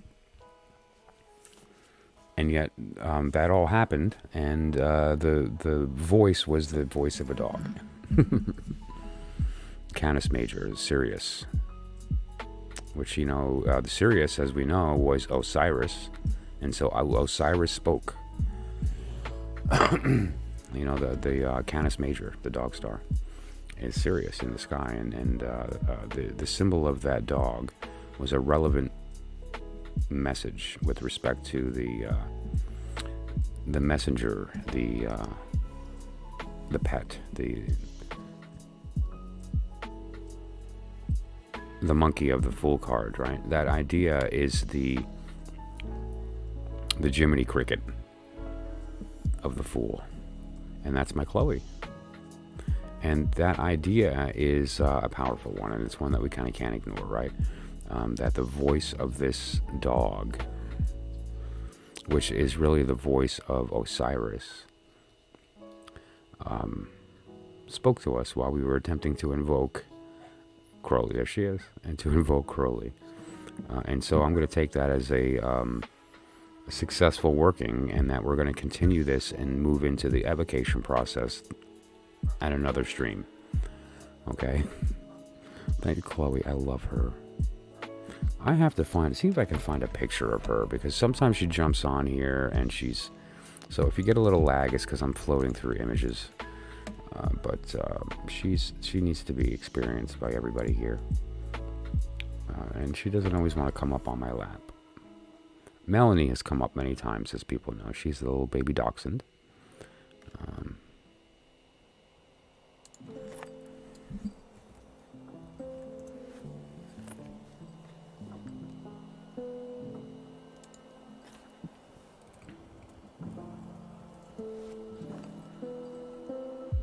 Let's see where Chloe is.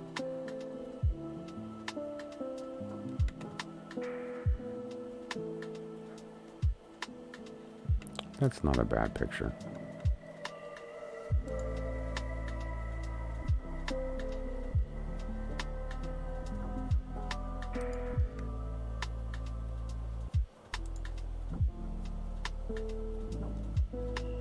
Let me zoom in on that.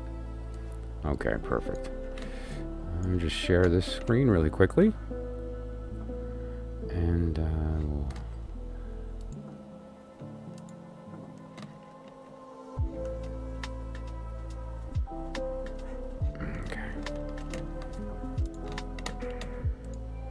Since this is the voice that spoke to us all, we should listen. Okay, let's do this in the inner order. Actually, let's do this in the sanctum. Okay, because this is what we wound up doing inadvertently, right? We didn't even have to get there; it just happened. So let's just pop that there, and let's get this image up.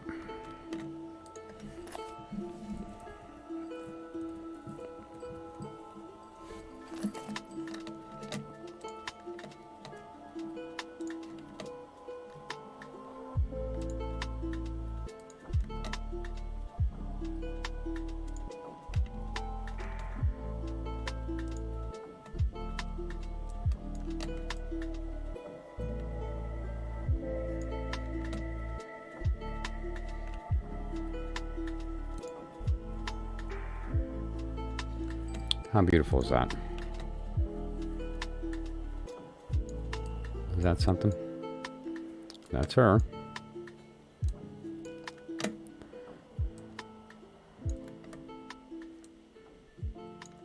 Sitting in her little emperor's throne. Okay, let me just get this kind of centered properly here.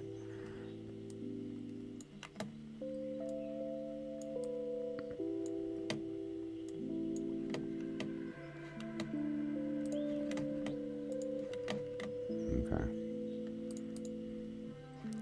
So this is Chloe. Thank you, Emma.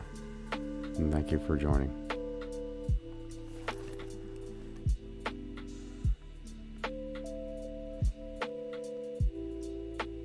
So what we could do, actually, we could, use her as the sigil. Why not?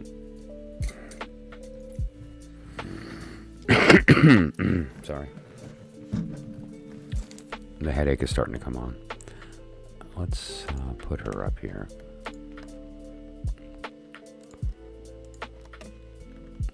Little Chloe.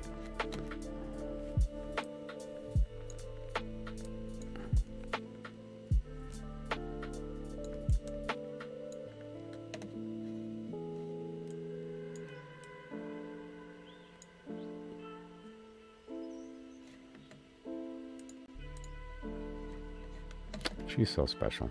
So what we're looking at here, just to be clear, this is Chloe, and the reason that I have her up on the screen right now is because of the fact that we attempted to invoke Aleister Crowley, and during that process of trying to develop his sigil, we wound up squeaking to the point that Chloe just would not calm down, and so I abandoned the working, basically assuming that, it's probably a sign that we should let her relax. And then it dawned on me that what we might be actually witnessing here is the invocation inadvertently becoming an evocation, and becoming the idea of that he actually wound up appearing and decided to speak to us in the voice of Osiris, which is Canis Major. Am I stretching? Probably. But that's the point here. The point is that we stay open to that reality, okay? And that we allow for that reality to be realized. To entertain it, at least, right? To at least entertain it. Because if we don't do that, then we're missing the opportunity for truth. There's something to be said for the white dog, right? I'm taking a look here at a very special cat. Am I allowed to share this? Am I allowed to put this up? Mala Vista Shire. How's it going? Shoo. I tried. It's Aleister Crowley's birthday. I'm seeing blurry. Like, I'm seeing vibration blurry. My head is pounding. I'm sick as a dog, by the way. But it's Aleister Crowley's birthday, and I had to come on and do this. And so I thought, let's evoke Aleister Crowley. Didn't work out so well.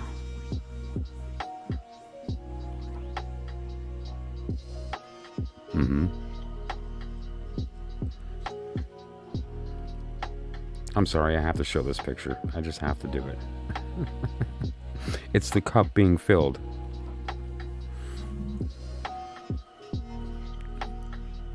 This is Missy's cat, by the way, which anyone who knows, we did the Gematria, and this cat is holy. This cat is like her princess of Pentacle.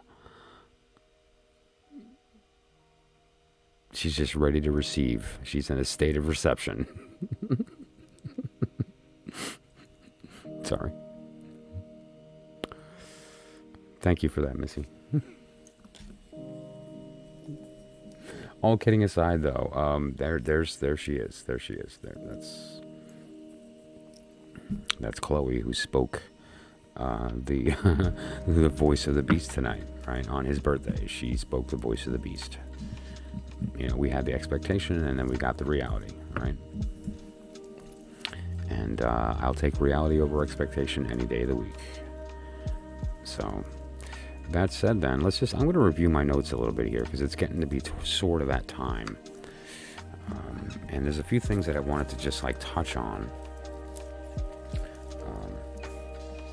just a reminder of some things that we went over here. And then I'm going to go ahead and put up the pictures of Crowley again, play his voice, and so we can hear him speaking again, and then end it there.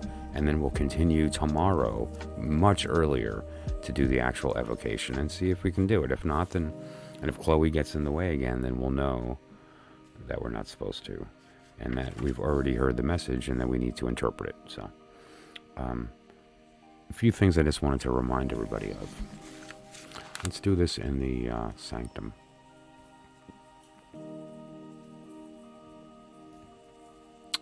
Oh, Chloe, you're so beautiful. I'll get her up here one of these days and she'll come up on the stream. She's a special dog. Seeing is becoming. That was the whole point of what we were doing here. Let me put her up. Seeing is becoming. When you look at this, recognize that what you're looking at is you looking back at yourself. This is you speaking in the sound of dog and the sound of orange and the sound of quiet and peace. She's laying on her paws. There's a calmness and a little snuggled in her spot on her pillow. And when you see the thing and recognize that when you're in a state of listening, the only thing you can hear is the sound of your own voice. When you're in a state of watching, which is your eyes listening, the only thing you can see is the image of your own form. When you hear your voice barking, that's the sound of you speaking to yourself. I mean, there's something to that, right? Seeing is becoming. So when you look at this picture of this dog represent this object, you heard her, she's real. That's you. Become it, because you are already it. That's her. That's you. And so by seeing it, you can become it. See yourself through the eyes of the world. You know, that's about recognizing the truth, right? And what is that truth?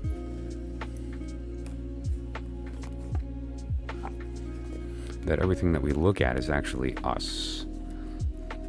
When we're in a state of listening, everything we hear is us. When we're in the state of talking, the only thing that can hear us is us.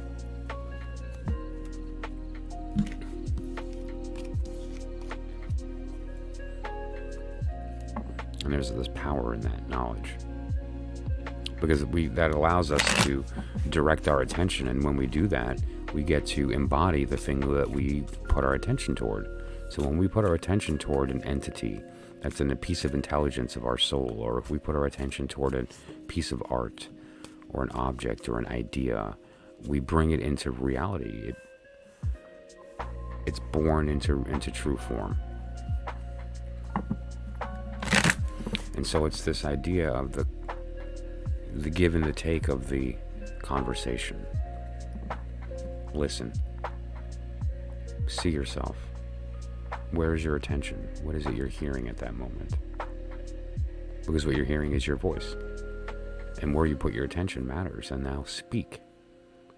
And when you speak, the world listens. You listen. And that part of you that you're speaking to is activated. So when we do something like, for instance, speak a name of a part of us that has a personality, has a quality about it, has a skill set, we wake that up. It's very similar to resonance that I've mentioned before. Like if I hum an F note and you have a guitar in your room there, that guitar's F string will vibrate across space and time. Resonance proves that idea of the communication here, the communication of me speaking and the guitar listening, and then I get into a state of listening and I hear the vibration of the guitar talking back to me. And when we do that together, that conversation happens, and it's a constant flow of give and take. I hum, speaking to it, it listens and hums back, and I hear that hum, and then we can harmonize. I can then switch from an F to a different note, a third or a fifth, that harmonizes, and then that overtone happens in the middle. And that middle is the birth of the new will. There's the note that I hum, there's the note that the universe hums back, and that overtone that's created in between, that middle note is the child. The original letter creating the second letter through its desire to know itself, and that up and down creates the original tone, right? Even though we hear one note, it's two notes going up and down very fast. It's that conversation. And that overtone that happens in between is you. Physically. You spoke yourself into existence. And so when you consider that, next time you hear any sound, the music playing, my voice, the knock on the table, the squeak that caused the dog to bark, all of these things, those noises were you speaking. Feel the knowing. I've talked about feeling the knowing many times. It's with respect to the vortex. The idea of things getting turned around during the descent. And that turning around during the descent causes us to see things differently, which basically is a way of saying, if I see the divine order here, it must be opposite up there because I'm seeing it here this way. And I know that things get opposite when they fall, so it must look different up there. That's the basic idea. And what we do is we swap the cup and the sword. So it's divine mind in the heart, divine heart in the mind. Not the other way around. Mind and mind don't talk. They clash. Heart and heart don't talk. They clash. But if we have that proper connection, we have real communication taking place. We can't hear the voice of our soul in our ears, but we can hear it in our hearts. So we feel the knowing. When you're listening, the only thing you can hear is the sound of your own voice. When you are speaking, the only thing that can hear you is you. When you recognize that, you begin to embody things. You begin to speak to things and listen to things. Speak them. They are you. Listen to them. Those are you talking. Know them, because that's who you are. And what is knowing? Remembering, and then forgetting. And just, it becomes part of your worldview from that point forward. You don't have to think about it anymore. Just, when I get up, I don't think about whether or not the floor will be there to meet my foot. I know it will. And so it doesn't even enter my mind. That's why we play with our toys. We memorize our times tables. We trick ourselves into learning the vocabulary by playing with the cards and by doing Gematria and Temurah and Notarikon. And we, learn how to translate our name into Greek and Hebrew and Sanskrit. We try to look at artwork from a historical perspective and a mythological perspective. So we understand that the image of Mithras slaying the bull is the idea of the end of the age of Taurus and, the coming age. And these kinds of things. It's all about the symbolism. Because what is symbolism but vocabulary? And what is vocabulary but nothing short of the tools that create our universe? We learned in school that the universe is made of particles and atoms and charges and force. Nope. The universe is made of language. And the more advanced your vocabulary, the more connections that you're able to make, then the more access you have. Which is actually funny, because once you've done that work and you use the language and you use these different modes of communication to come to the one truth that you come to is that there is only one sound, one word, one listener, one speaker, and they're all the same. You are the word. You are the sound. You are the listener and the speaker. Turns out there is no tree, there is no abyss, there is no inner sanctum. We never left. None of this ever happened. See in your heart, not in your head. So great, Michael. We've gone through this process, and here's another symbol we should look at tonight that we're going to embody now that we can embody Crowley. It's a little dove. Okay? And the idea here is actually very simple. if you want to see yourself in this, process it in your heart with your eyes, look at it and kind of feel, okay, is that me? Is that my form wanting to take flight? Is that is that symbolically? No, it's not symbolically you, it's literally you. This is you speaking in the language of light.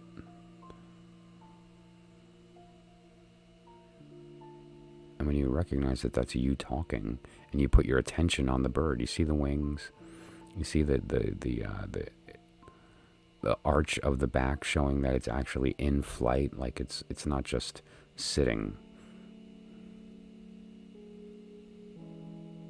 Looks like it's diving, right?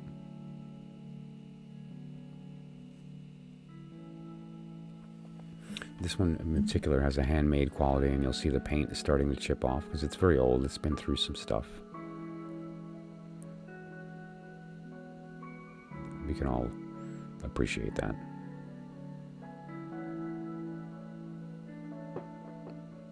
But just see it and know it, that what you're actually looking at is yourself. And now, when you do that, it gives you the ability to then identify with this.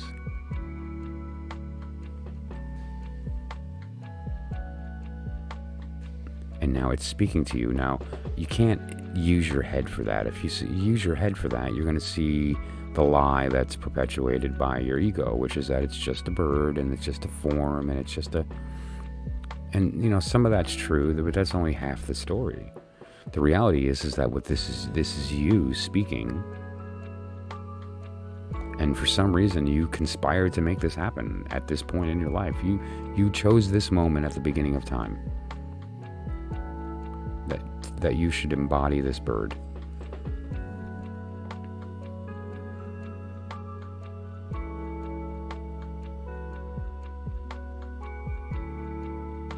And when we're able to do that, to look at it for what it is, which is us, we can change the lens and we can turn it from us listening into speaking, and then the bird listens. And when the bird listens, is when the conversation happens. The recognition that we are just talking to ourselves. And so the speaking and the listening happen at the same time.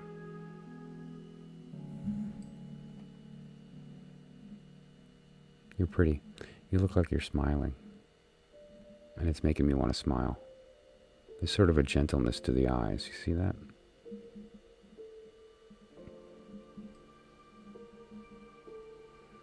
The bird almost has this look, even though with all the paint chipped off and all the stuff it's been through, that it has no idea what suffering is.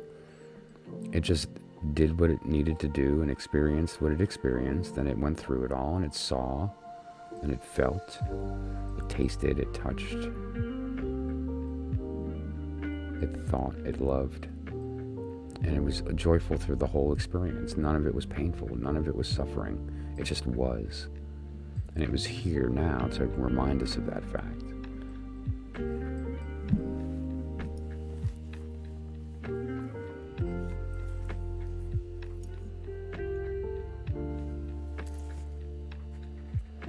You are the observer and the observed. It just depends upon whether you're listening or speaking.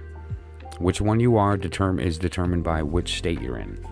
There's one of 4 states. I've talked about it before. Speaking, listening, rejecting, and lament. Listening and rejecting are opposites. Speaking and lament are opposites. And these are all ideas of reception and bestowal, refusing to receive and being unable to bestow, wanting to but being unable. And those are the 4 states. That's gravity, magnetism, strong and weak. That's solid, liquid, gas, and plasma. That's positive, negative, male and female. It's all of creation wrapped up into that one idea of this one sound, which was your creation being spoken by you.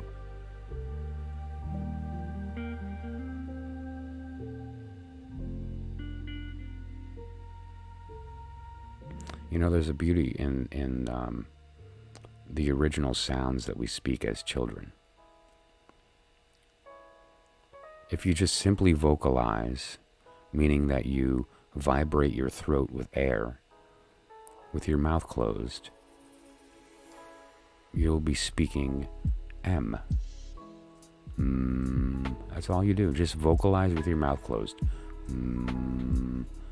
Now, while doing that, vocalize for a beat and then open your mouth. That's all you have to do. No intent, and you will speak the word ma. Ma. I didn't speak ma. I just opened my mouth while vibrating. Ma. Now we're going to add some will. And what we're going to do is I'm going to change the shape of my mouth from just the natural shape of ma. I'm going to close my lips as if I'm putting them in the process of closing. And during the transition of it closing, it changes shape into an O sound from an ah. And then I'm going to close my mouth, and you're going to hear right? So it's going to go ma-om. All I'm doing is vibrating sound and opening and closing my mouth. And here's ma-om. Very simple. And that simple sound, babies do this. Ma-ma. Do the same thing with your tongue instead of lips. Open your mouth, vibrate, and then just instead of closing your mouth with lips, close it with your tongue on the top of your palate. Da, da. Creation. Ma, da, ma, da, ma, da, ma, da. It's very simple, right? And what is the basis for both of those sounds without the motion of the shape, which is personality and identity? What is it? With the mouth open, the breath is allowed to happen. It's speaking. It's the intent of speaking. With the mouth closed, it's wanting to communicate but not being able to. It's the state of lament. The release and the opening, allowing that to take place and actually speaking the word into manifestation. The knowing that you're going to be heard. Right? And now combine those two things. And what is the state of reception?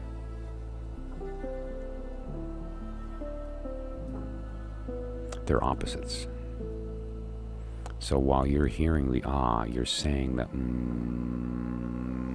and when you go and open in the mouth into the ah, ma, is the transition of hearing om. And so when you swap to ah, you're hearing you hear that wah, wah, wah, wah, wah. What is that? That is a frequency happening. And now at that fast enough level, which we can't hear because we are stuck in time, so all we hear is this weird wah wah. You, at the end of time, hears the whole thing as one note. The sound of your creation being spoken from beginning to end. Now there's other sounds. How about the sound of Michael?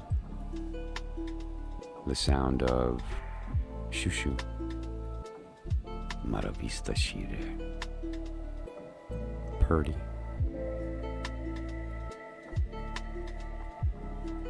Tomegatherion. These are just sounds, right? These are just words. These are just meaningless vibration. However, vocabulary gives us context, and context gives us form, manifest creation.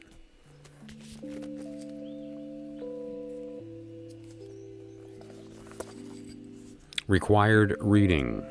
If you don't have the book, get out of my stream. All kidding aside, this is the language that Eckhart Tolle used, was specifically designed to just make this information accessible to our brains. He's another DuQuette. What DuQuette did for the Crowley Thoth system is what, and pardon me for saying this, is what Tolle did for Zen Buddhism. It's what Alan Watts tried to do. And he did. Alan Watts did it, but he did it for the generation that he did it for. And Alan Watts is still more accessible than Crowley, but there's nothing more accessible than Eckhart Tolle. So let's take a gander. Yes, and yeah, my name was Alexander in a past life. That's interesting that you say that, because I actually have channeled a being years ago called Alex. We'll have to talk about that. Do me a favor. Clear View Revolution, okay?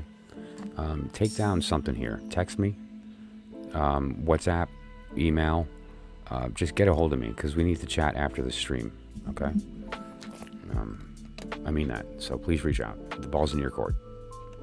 Okay, so what I want to do here is, let's go into the inner order. And I'm going to read a...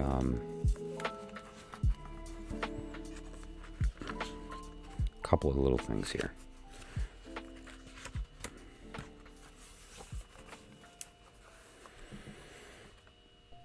Give up waiting as a state of mind. When you catch yourself slipping into waiting, snap out of it. Come into the present moment. Just be and enjoy being. If you're present, there is never any need for you to wait for anything. So the next time somebody says, sorry, I have to keep you waiting, you can reply, that's all right, I wasn't waiting. I was just standing here enjoying myself. In the joy of myself. All right, and so let's just talk about that. Expectation is the mother of disappointment, and disappointment is born out of expectation. It doesn't exist until you have a thing you think is going to happen and you want, right? And where does expectation come from? It comes from identity. Identity is what gives us that feeling of urgency, like we're supposed to be doing something, or oh, I don't want to wait in line. If I wait in line, I'm going to be missing this imaginary thing that I think that I don't need, but I want, but I have to have. But when you stop and go, wait a minute, I'm just standing here, and everything that I see is me talking to myself. Like everything I am is I already am. There's nothing to wait for. There's no expectation. Crowley used this term. The will, the true will, unassuaged of purpose, delivered from the lust of result, is in every way perfect. And what he was talking about, true will, being the will of the higher self, not the one of the profane by the ego that tricks us into thinking what we want. The true will, the voice of your soul, that you can hear if you use the right terms, the right vocabulary, the right organ, is always talking. That's the bottom line here. And so, we have to let go of that identity, which is the thing that is always pointing at us and telling us what we think we need to hear and how we're supposed to appreciate that and how we're supposed to identify with it and define it. But that doesn't actually exist. And the actual will, unassuaged of purpose. Why are you here right now? There's no reason. There is no why. Delivered from the lust of result. Why are you here? To get a specific reading, an answer to a question, to come to some conclusion? You're here because you're here. That's why you're here. And so now you get to decide, are you in a state of listening or a state of speaking? Because which side you're on determines the perspective. Okay.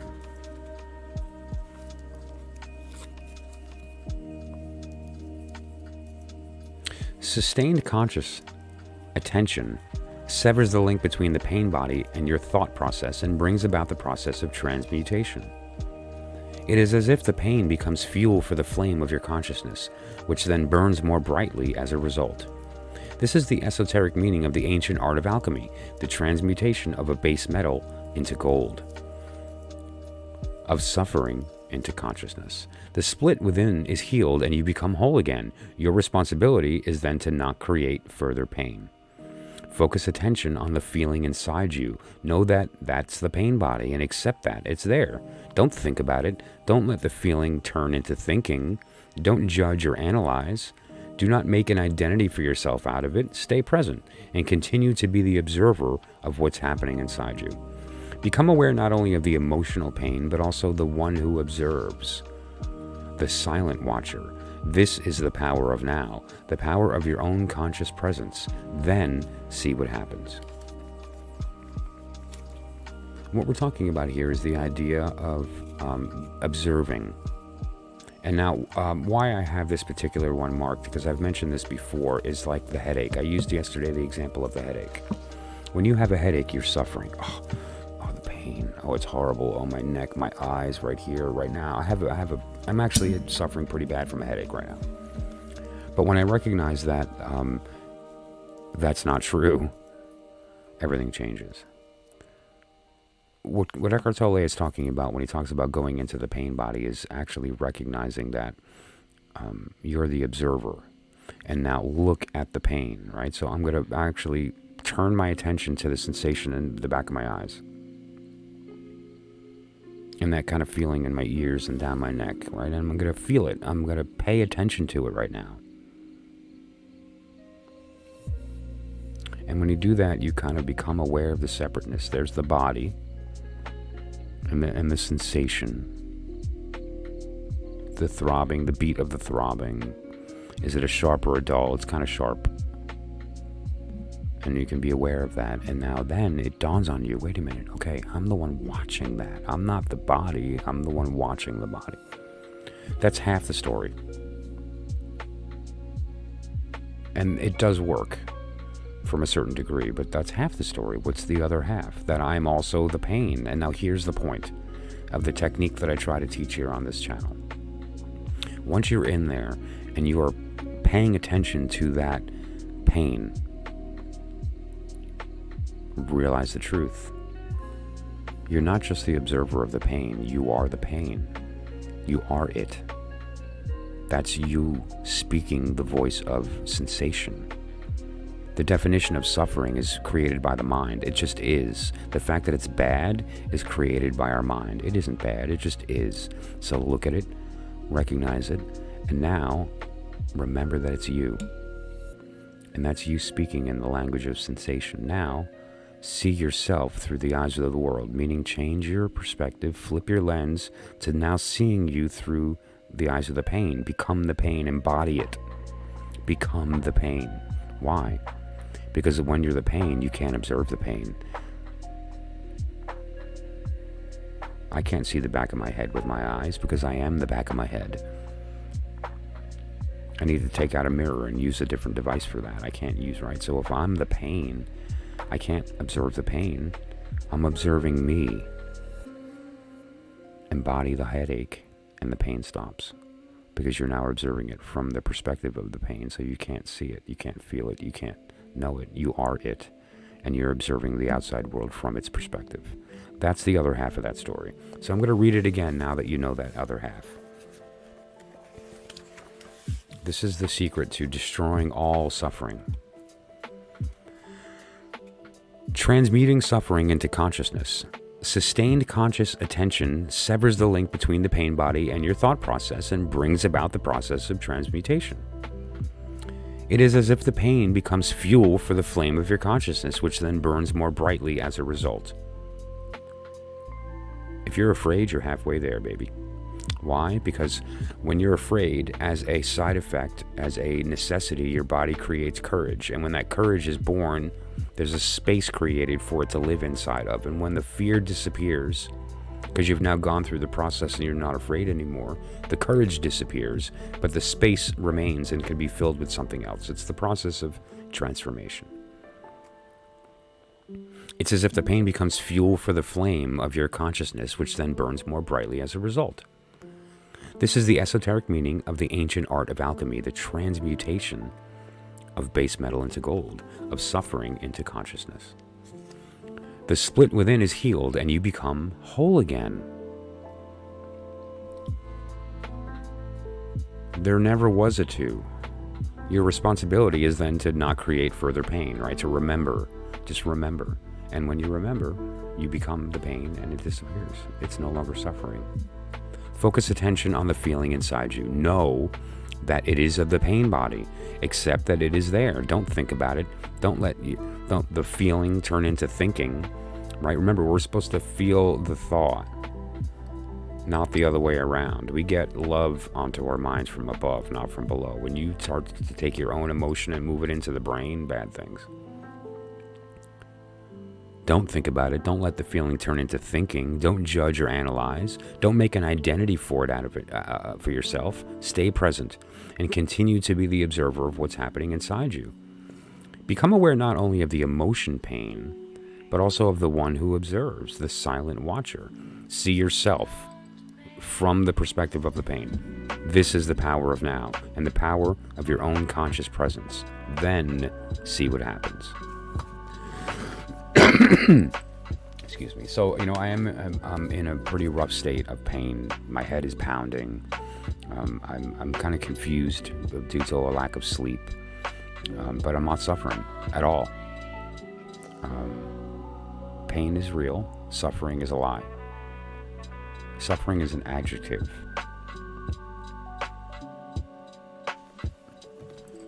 Just a product of language. All right, I'm going to catch up on the stream or on the chat.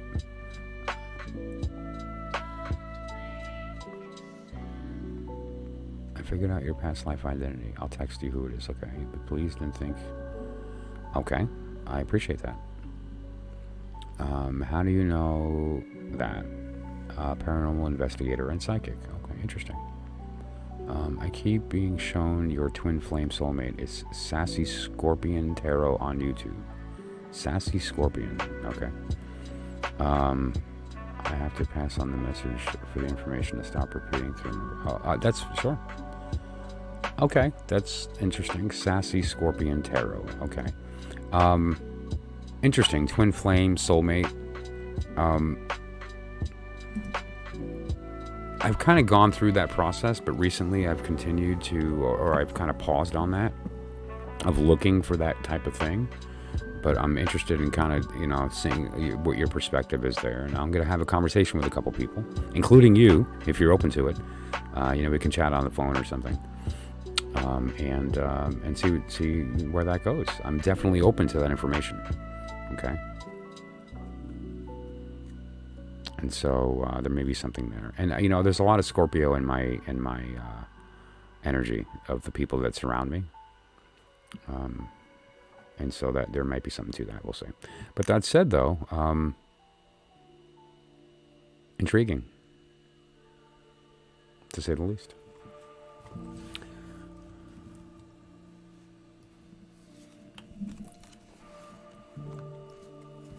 So that was fun. I mean, I didn't expect the stream to go this way. I had a whole different plan for it, but I think what's more important is that we're open to receiving the message, whatever it happens to be, rather than letting our desire get in the way of that, right?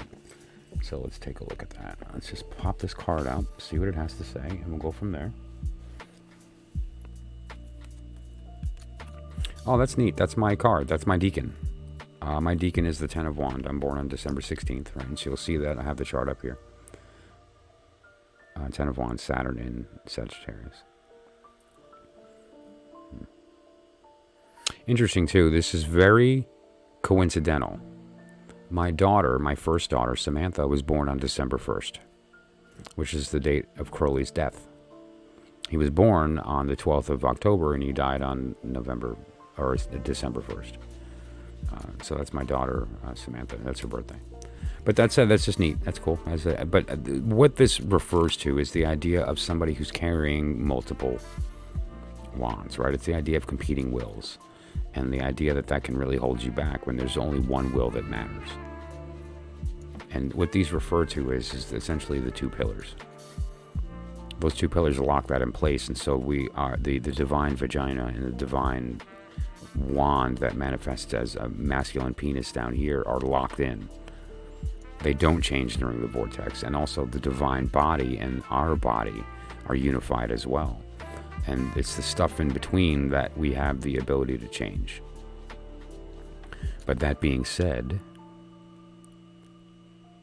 if we take that opportunity to simply carry other people's wands instead of knowing at all costs and allowing the realization of our true will, then what's the point of all this, right?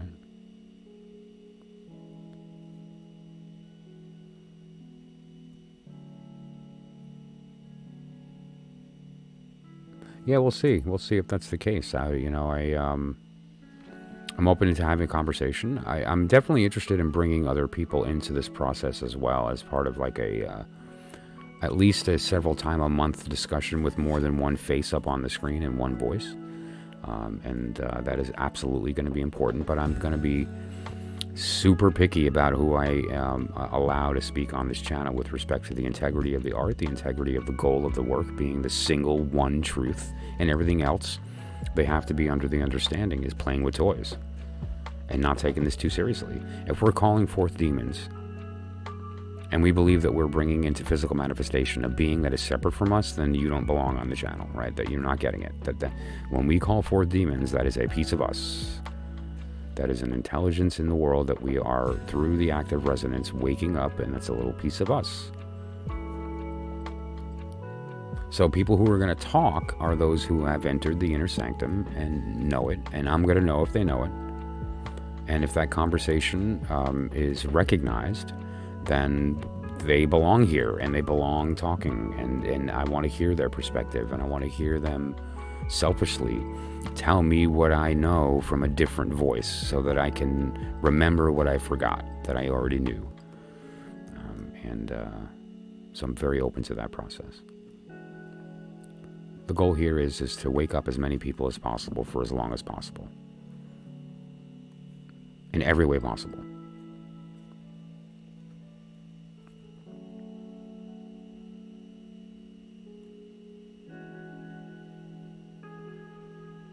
Do you really? What cards are you drawing? I'm curious. And so have I. The Hangman's been coming up a lot. And, it also came up again on this random box of clock parts that I grabbed. And it had the pin of Mem. And like somebody's monogram pin that had MEM on it. I mean, how cool is that?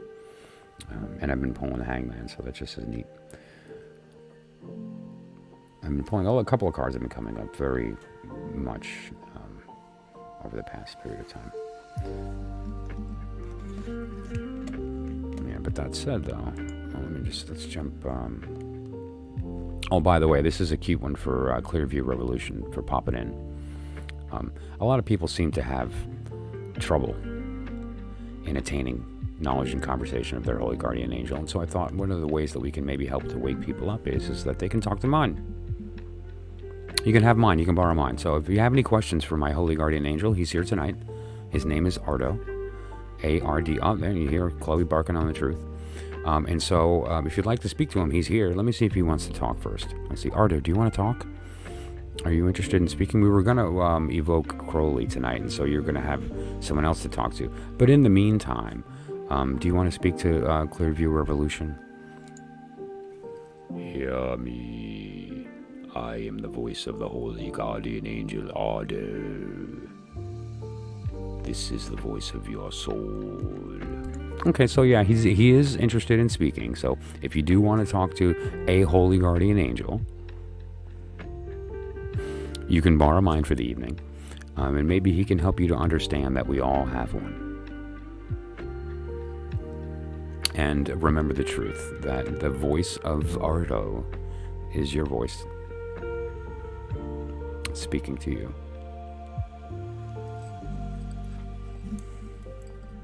Thank you for joining the smooth sounds of your soul speaking at you all night long. This next song was written by you, sung by you for you. The least we can do is hear it.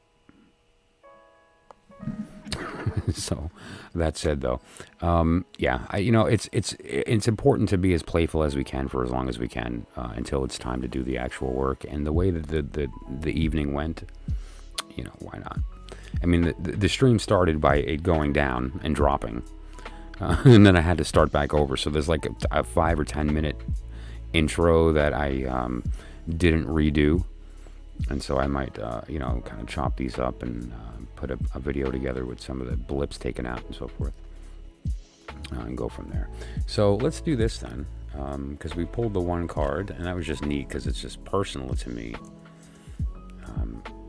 That it's my deacon, and I know the card very familiar. It's part of my story.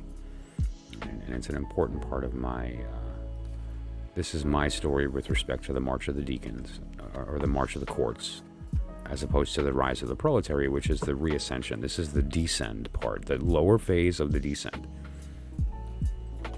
For those new to the stream, let's go ahead and show you what I'm talking about here.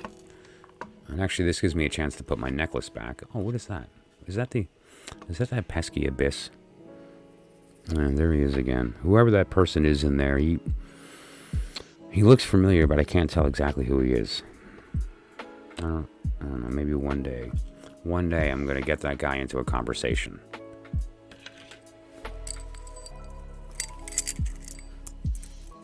Isn't that the goal here, right? To actually finally have a conversation with that guy and beyond the abyss. So what we're talking about here, this is that little deck I threw together. It's just to help facilitate the telling of the story. And what we're talking about here with respect to the tarot that we know is that it is this. This is the tarot that we know. And it turns out that this is the tarot. And that the idea of the upper world has this swap of the divine order. We've always taught the order is wand, cup, sword, pentacle. Wand, cup, sword, pentacle. Remember it, memorize it, do your scales, preach it, speak it, memorize it again, dream it. That's the order. And we use that order to do some very interesting things. Like we can develop that wheel by understanding the truth. That the numbers in the princesses go in a counterclockwise fashion, and that the elements go in the clockwise fashion along with the lower courts. And so let's just take a look at that to put that into clarification here, because what we're looking at in this wheel, look at the direction of the numbers going clockwise, 1, 2, 3, 4, 5, 6, 7, or the 2, 3, 4, 5, 6, so on. Look at the direction of the princesses' elements. Wand, cup, sword, pentacle going in a counterclockwise direction, which is essentially the direction of the natural numbers. Now, look at the elemental direction of the deacons. Wand, cup, sword, pentacle is going opposite. It's going clockwise. And they're also going clockwise with respect to their elements, wand, cup, sword, pentacle. And that counter-rotating force creates the vortex, right? And what that vortex is actually just a side effect. What we're looking at here is not the cause. It's the side effect of the fact that things get turned around when they pass through the abyss during the descent. Okay, and what are we speaking about descents and abysses? Well, there's actually two of these. There's the one up there and the one down here, and they counter-rotate, and there's those deacons are marching up and marching back down. The court's marching up, or marching down, rather, and then the proletary rising back up. And that twist is what gives us the fact that these switch in the higher world. However, these don't switch. And the reason that they don't switch is very simply because of the fact that we have on the tree those two pillars, and those two pillars keep them from switching. It's kind of like the idea of the divinity of the mother and the father, of the 2 and the 3, and they just keep everything on the outer edges, the will and the body, from switching. But then we learn that there's actually a whole nother level of this, which is the reascent. If this is the idea of the estrangement, this is the idea of the restoration, going back up. And it's a different circumstance, if you would see. Different things get swapped around.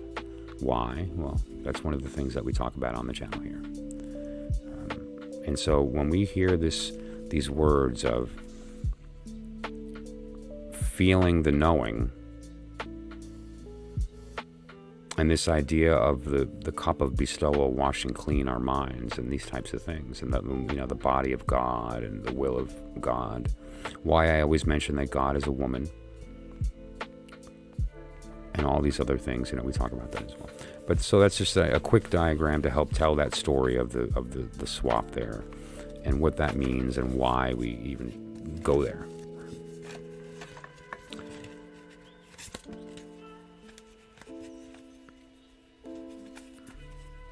Isn't that a beautiful accident that the yellow in the box and the yellow of the cardboard I happen to have on hand virtually match? It kind of makes me happy.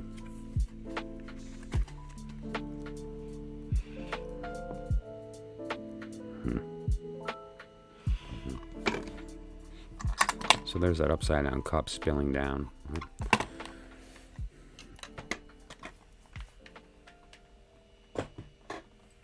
So you get the idea, right?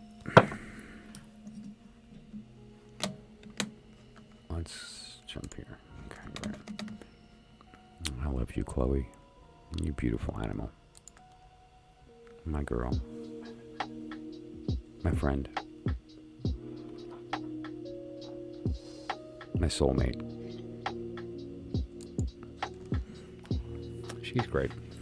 Okay, so I'm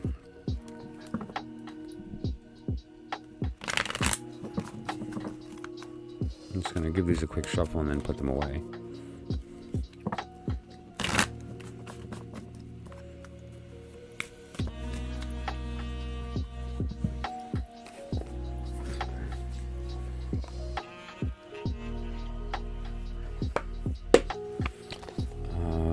What's a good thing to do here? I want to end the evening with a statement from Crowley before I put on more of his chanting.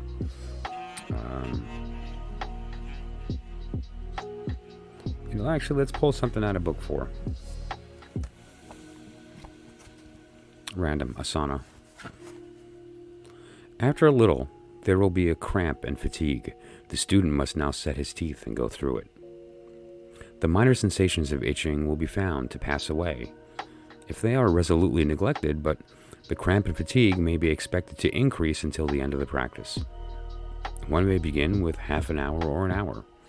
This is a section on the asana, the position.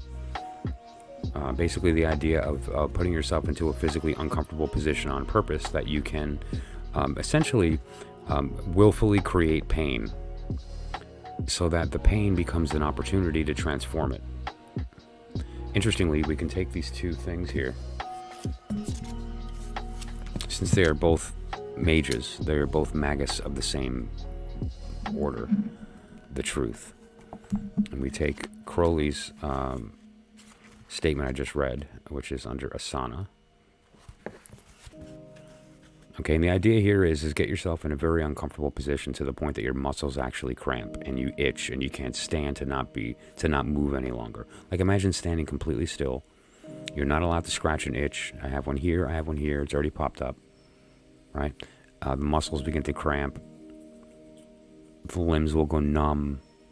It can be quite uncomfortable to the conscious mind. And you're supposed to do that intentionally with the intent of creating the opportunity to transform that. And also recognize some things. It's one of the techniques for finding that balance. And now we go back to Tole. Know that it's the pain body and accept it there. Don't think about it and don't let the feeling turn into thinking. Don't judge or analyze. Don't make an identity for yourself out of it. Stay present and continue to observe what's happening. Become aware not only of the emotional pain, but also the one who's observing. And that's the point of Crowley's work, is the idea of you getting lost in the moment of watching until you snap out of it with a thought and go, wait a minute, for that moment before the thought happened, I was present. And so it helps you to kind of understand what presence is. The actual goal of the yoga is not to create pain, and it's not to create a specific position in your body. It's for you to recognize the body, and that the pain is an adjective that can change based on, are you listening or talking? And then swapping the perspective so that when you're in the pain body, you can't feel it because you're seeing the world from its perspective. You can't perceive what you're perceiving from. You can't see your eyes with your eyes.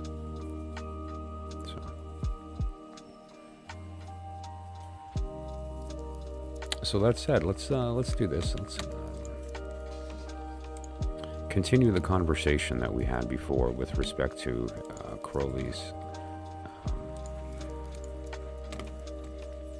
chanting. The total length of this period, this whole thing here, is 28 minutes.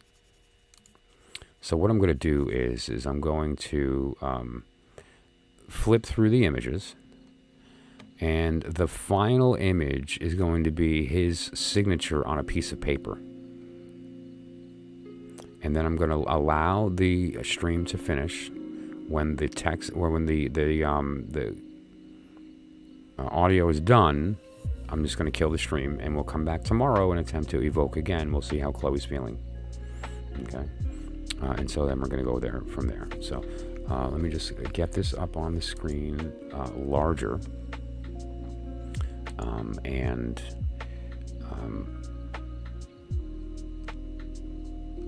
set up the audio here.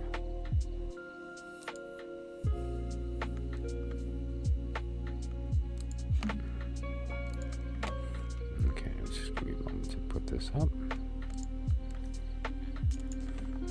Okay. Just kind of stretch it down and get to a good. What is the widest picture? Okay, we'll be done.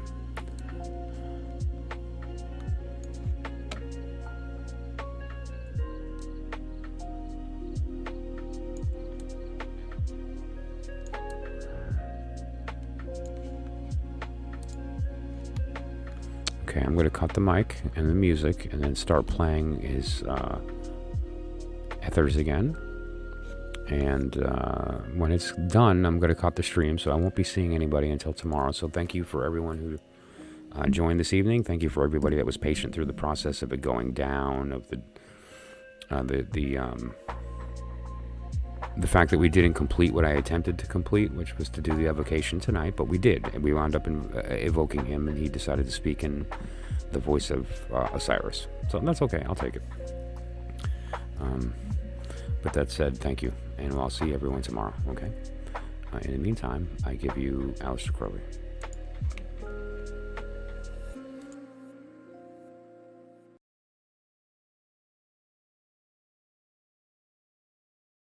First two invitations calling forth the cabinet of spirits in the system of Dr. D and Miss Edward Kelly. See Equinox, Volume 1, Number 7 and Number 8. Sonu Sari Shaji Go Yad Balata Elanu Saha Kelazod Sobrazo Doro Ray Iton Wazo Gatisad Yura Tamel Pireji Das Hoel Koro Khan Tahazo Di Mazod Od Tobi Mahe Tan Obi Lohaz of the End Sobata Hio Ginono Paper Radio Ladi Gospel Rede Obulehe Gialisam Asalem Ohorela Kaba Pire Das Zodin Saji Tab Erem Yadanahe Ilahe Farezodim Zodin Zoda Adana Gonoya Datiel Das Sohe Sobai Panu Tane Das Sobala Vepe to the Meda Plama Odbujera Ai Apiate Yamael Odra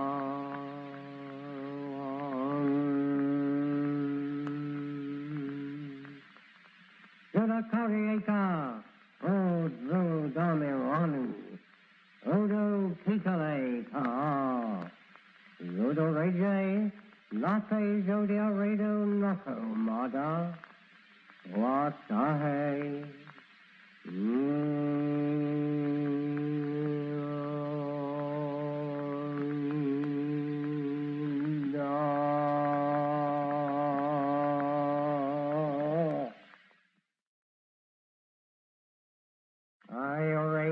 ye set the gods of justice, in power exalted above the firmament of wrath, in whose hands the sun is as a sword and the moon as a true thrusting fire, who measures your garments in the midst of my vesture, and cuts you together in the palms of my hand, whose feet I garnished with the fire of gathering, and beautified your garments with admiration, to whom I made a law to govern the holy ones, and delivered ye a rod with the ark of knowledge.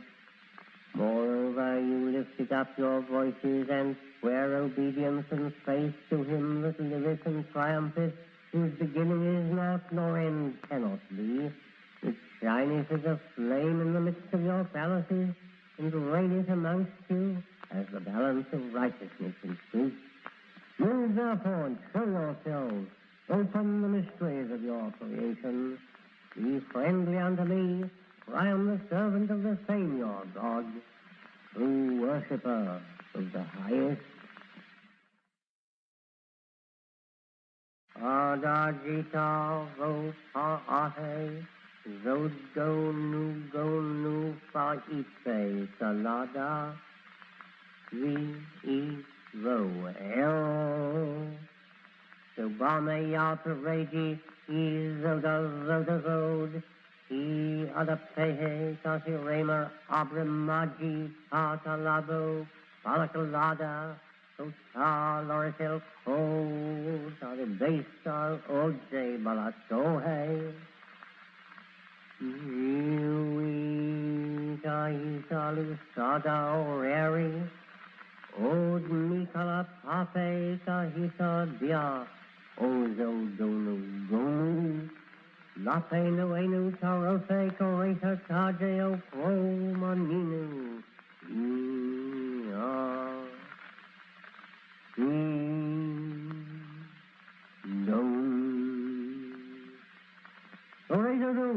do heyel, do da kaleka kano koda, zodamaranu mikala zodo, odo zodame vorela, lape zodia,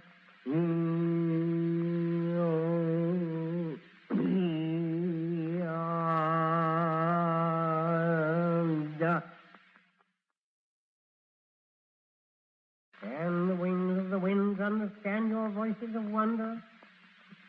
O ye, the second of the first, whom the burning flames have framed in the depths of my jaws, whom I have prepared as cups for a wedding,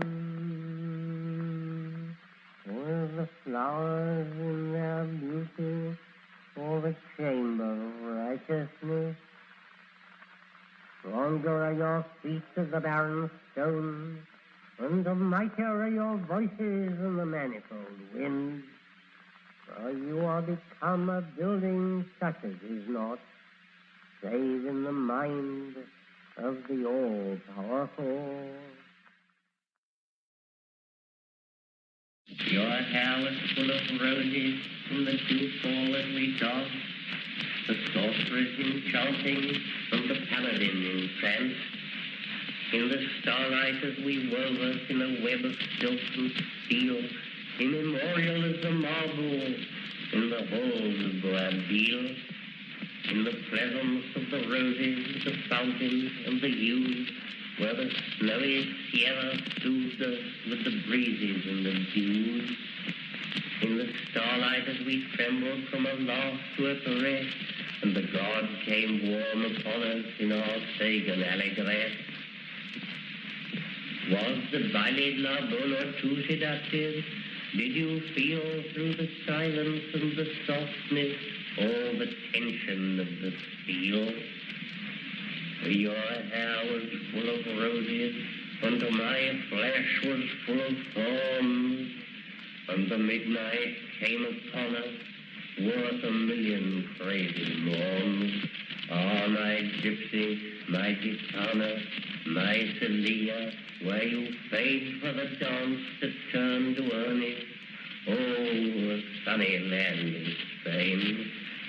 My gitana, my Celia, more delicious than a dove, with your hair aflame with roses, and your lips alight with love. Shall I see, shall I kiss you once again? I wander far from the sunny land of summer to the icy polar star. I shall find you, I shall have you. I am coming back again from the filth and fog to seek you in the sunny land of Spain. I shall find you, my gitana, my Celia, as of old, with your hair aflame with roses and your body gay with gold. I shall find you, I shall have you in the summer and the south, with our passion in your body and our love in your mouth. With our wonder and our worship be the world aflame of you. My gitana, my Celia, I am coming back to you. The pentagram, dedicated to Henry Foreman. In the years of the primal course, in the dawn of terrestrial birth, man mastered the mammoth and horse, and man was the lord of the earth.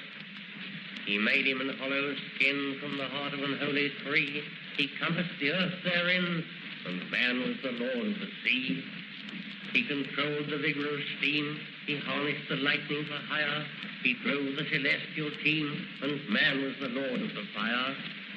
Deep-mouthed from their thrones, deep-seated, the choirs of the eons declare the last of the demons defeated. For man is the lord of the air.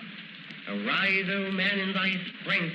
The kingdom is thine to inherit, till the high gods witness at length that man is the lord of his spirit.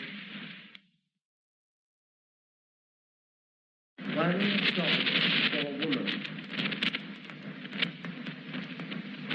The world for a whore, the sky for a harlot, whole life at your door for a woman of solace.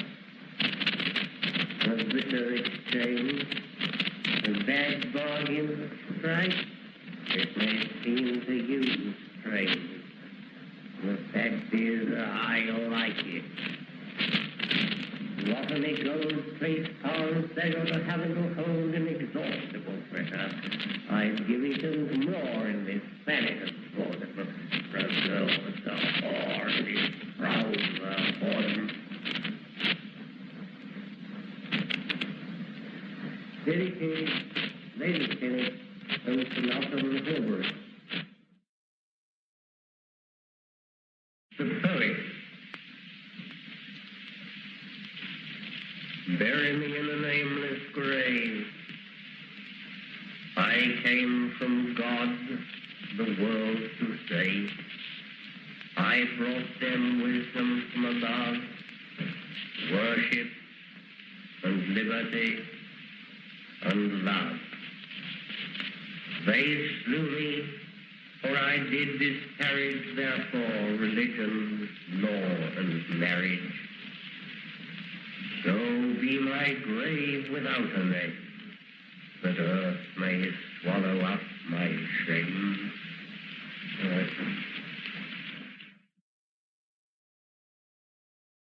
Three hymns for man.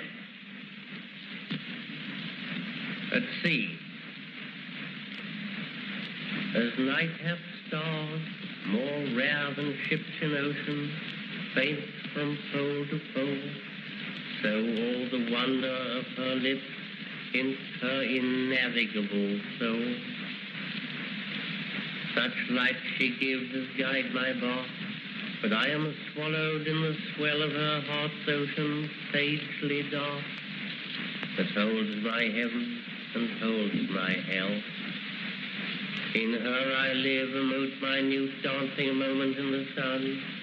In her I die, a sterile shoot of night shade in oblivion. In her myself dissolves, a grain of salt cast careless in the sea. My passion purifies my pain to peace past personality.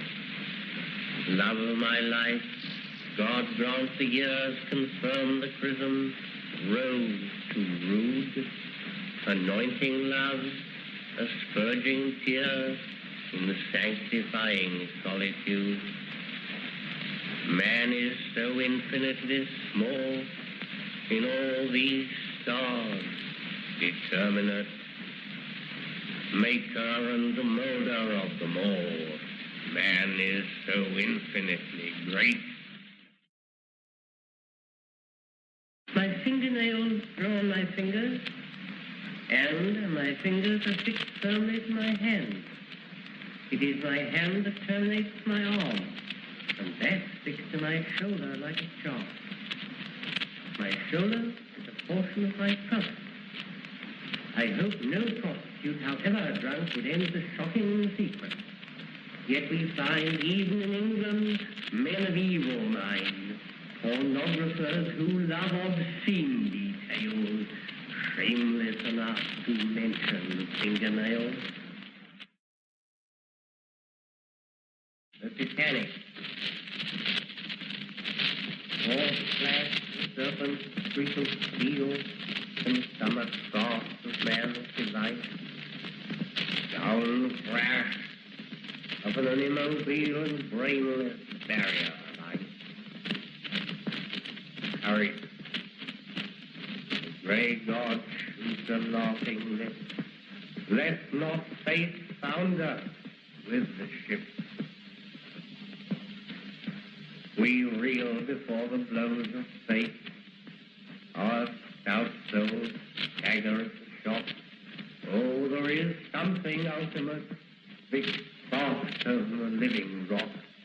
Courage, catastrophe beyond belief, harden our hearts with fear and grief.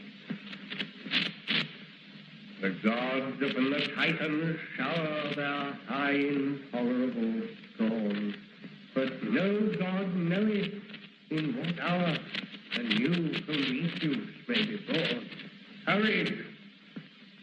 Man to his doom goes driving down. A crown of thorns is still a crown. No power of nature shall withstand the vast the spirit of mankind. It is not built upon the sand. It is not wastrel to the wild. Courage! Disaster and destruction tend, but all our triumphs in the end. To him, to the American people, on the anniversary of their independence. Brothers and sisters, on this day, deathless glory, let us come united in our glad array to him, our father's martyrdom. Ashes to ashes, dust to dust, so let it be. In God we trust. They died, and we are free. Take up their cross, deserve their crown. The stainless flag of liberty by man shall not be trodden down. Ashes to ashes, dust to dust, so let it be. In God we trust. In war and earthquake, wreck and wrong, still let the flag of freedom fly. In peace and safety, still be strong, for we will live as we would die. Ashes to ashes, dust to dust, so let it be. In God we trust.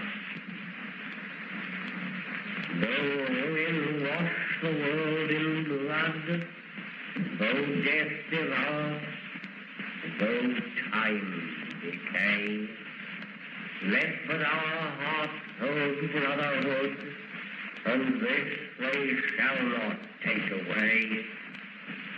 Ashes to ashes, dust to dust, so let it be. In God we trust.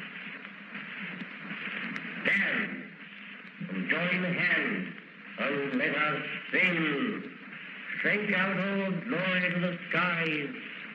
With heart and hand defiant fling our purpose against destiny.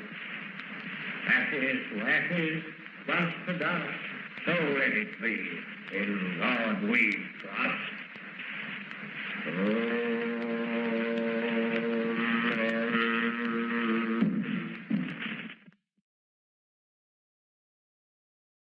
Lord visible and sensible, of whom this earth is but a frozen spark turning about thee with annual and diurnal motion, source of light, let thy perpetual radiance partner to continual labor and enjoyment, so that as we are constant partakers of thy bounty, we may in our particular orbit give out life and light, sustenance and joy to them that revolve about us, without diminution of substance or effulgence forever.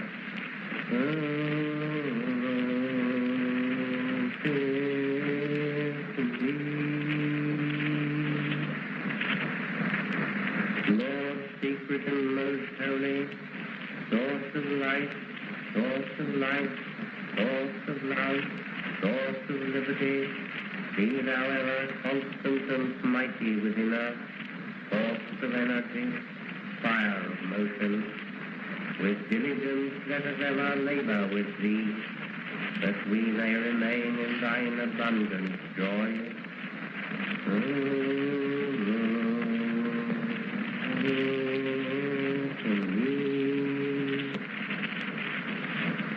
Lady of light, turning ever about us, thought now visible and now invisible in thy season. Be thou favorable to hunters and lovers, and to all men that toil upon the earth, and to all mariners upon the sea.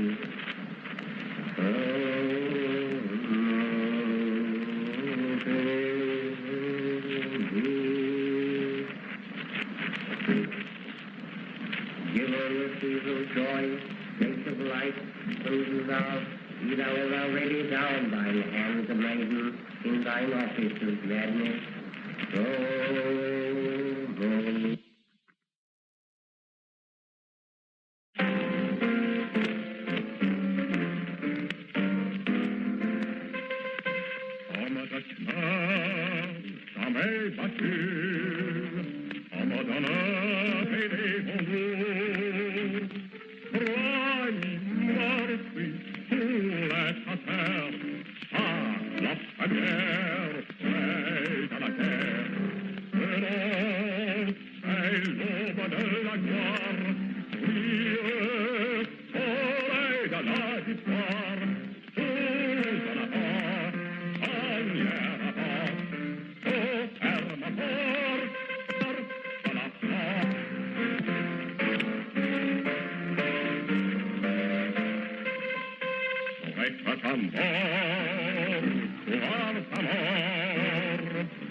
grow on my fingers, and my fingers are fixed firmly to my hand. It is my hand that terminates my arm, and that fixed to my shoulder like a charm. My shoulder is a portion of my trust. I hope no prostitute, however drunk, would end the shocking secret. Yet we find even in England men of evil mind, pornographers who love obscene details, shameless enough to mention fingernails.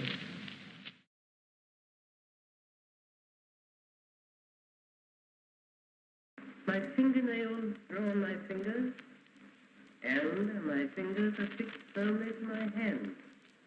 It is my hand that terminates my arm, and that fixed to my shoulder like a charm. My shoulder is a portion of my trust. I hope no prostitute, however drunk, would end the shocking secret. Yet we find even in England men of evil mind, pornographers who love obscene details, shameless enough to mention fingernails.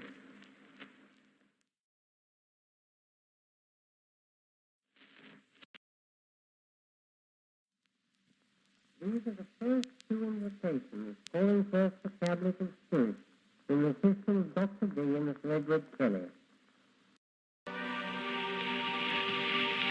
Your hair is full of roses from the dew fall that we dog.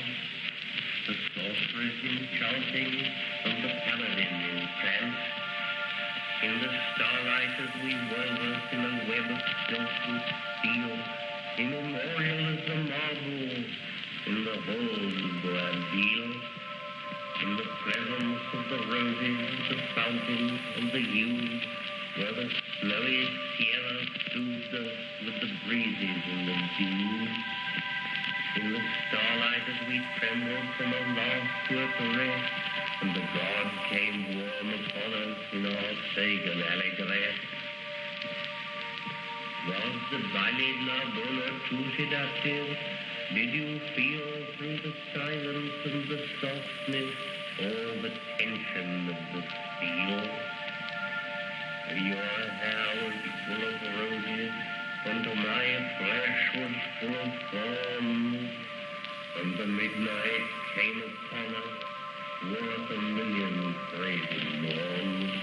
Ah, my gypsy, my gitana, my Celia, where you fade for the dance that turned to earning. Oh, sunny land of Spain. My gitana, my Celia, more delicious than a dove, with your hair aflame with roses, and your lips alight with love. Shall I see, shall I kiss you once again? I wander far from the sunny land of summer to the icy polar star. I shall find you, I shall have you. I am coming back again from the silken fog to seek you in the sunny land of Spain. I shall find you, my gitana, my Celia, as of old with your hair aflame with roses and your body gay with gold. I shall find you, I shall have you in the summer in the south, with our passion in your body and our love in your mouth. With our wonder and our worship be the world aflame of you. My gitana, my Celia, I am coming back to you.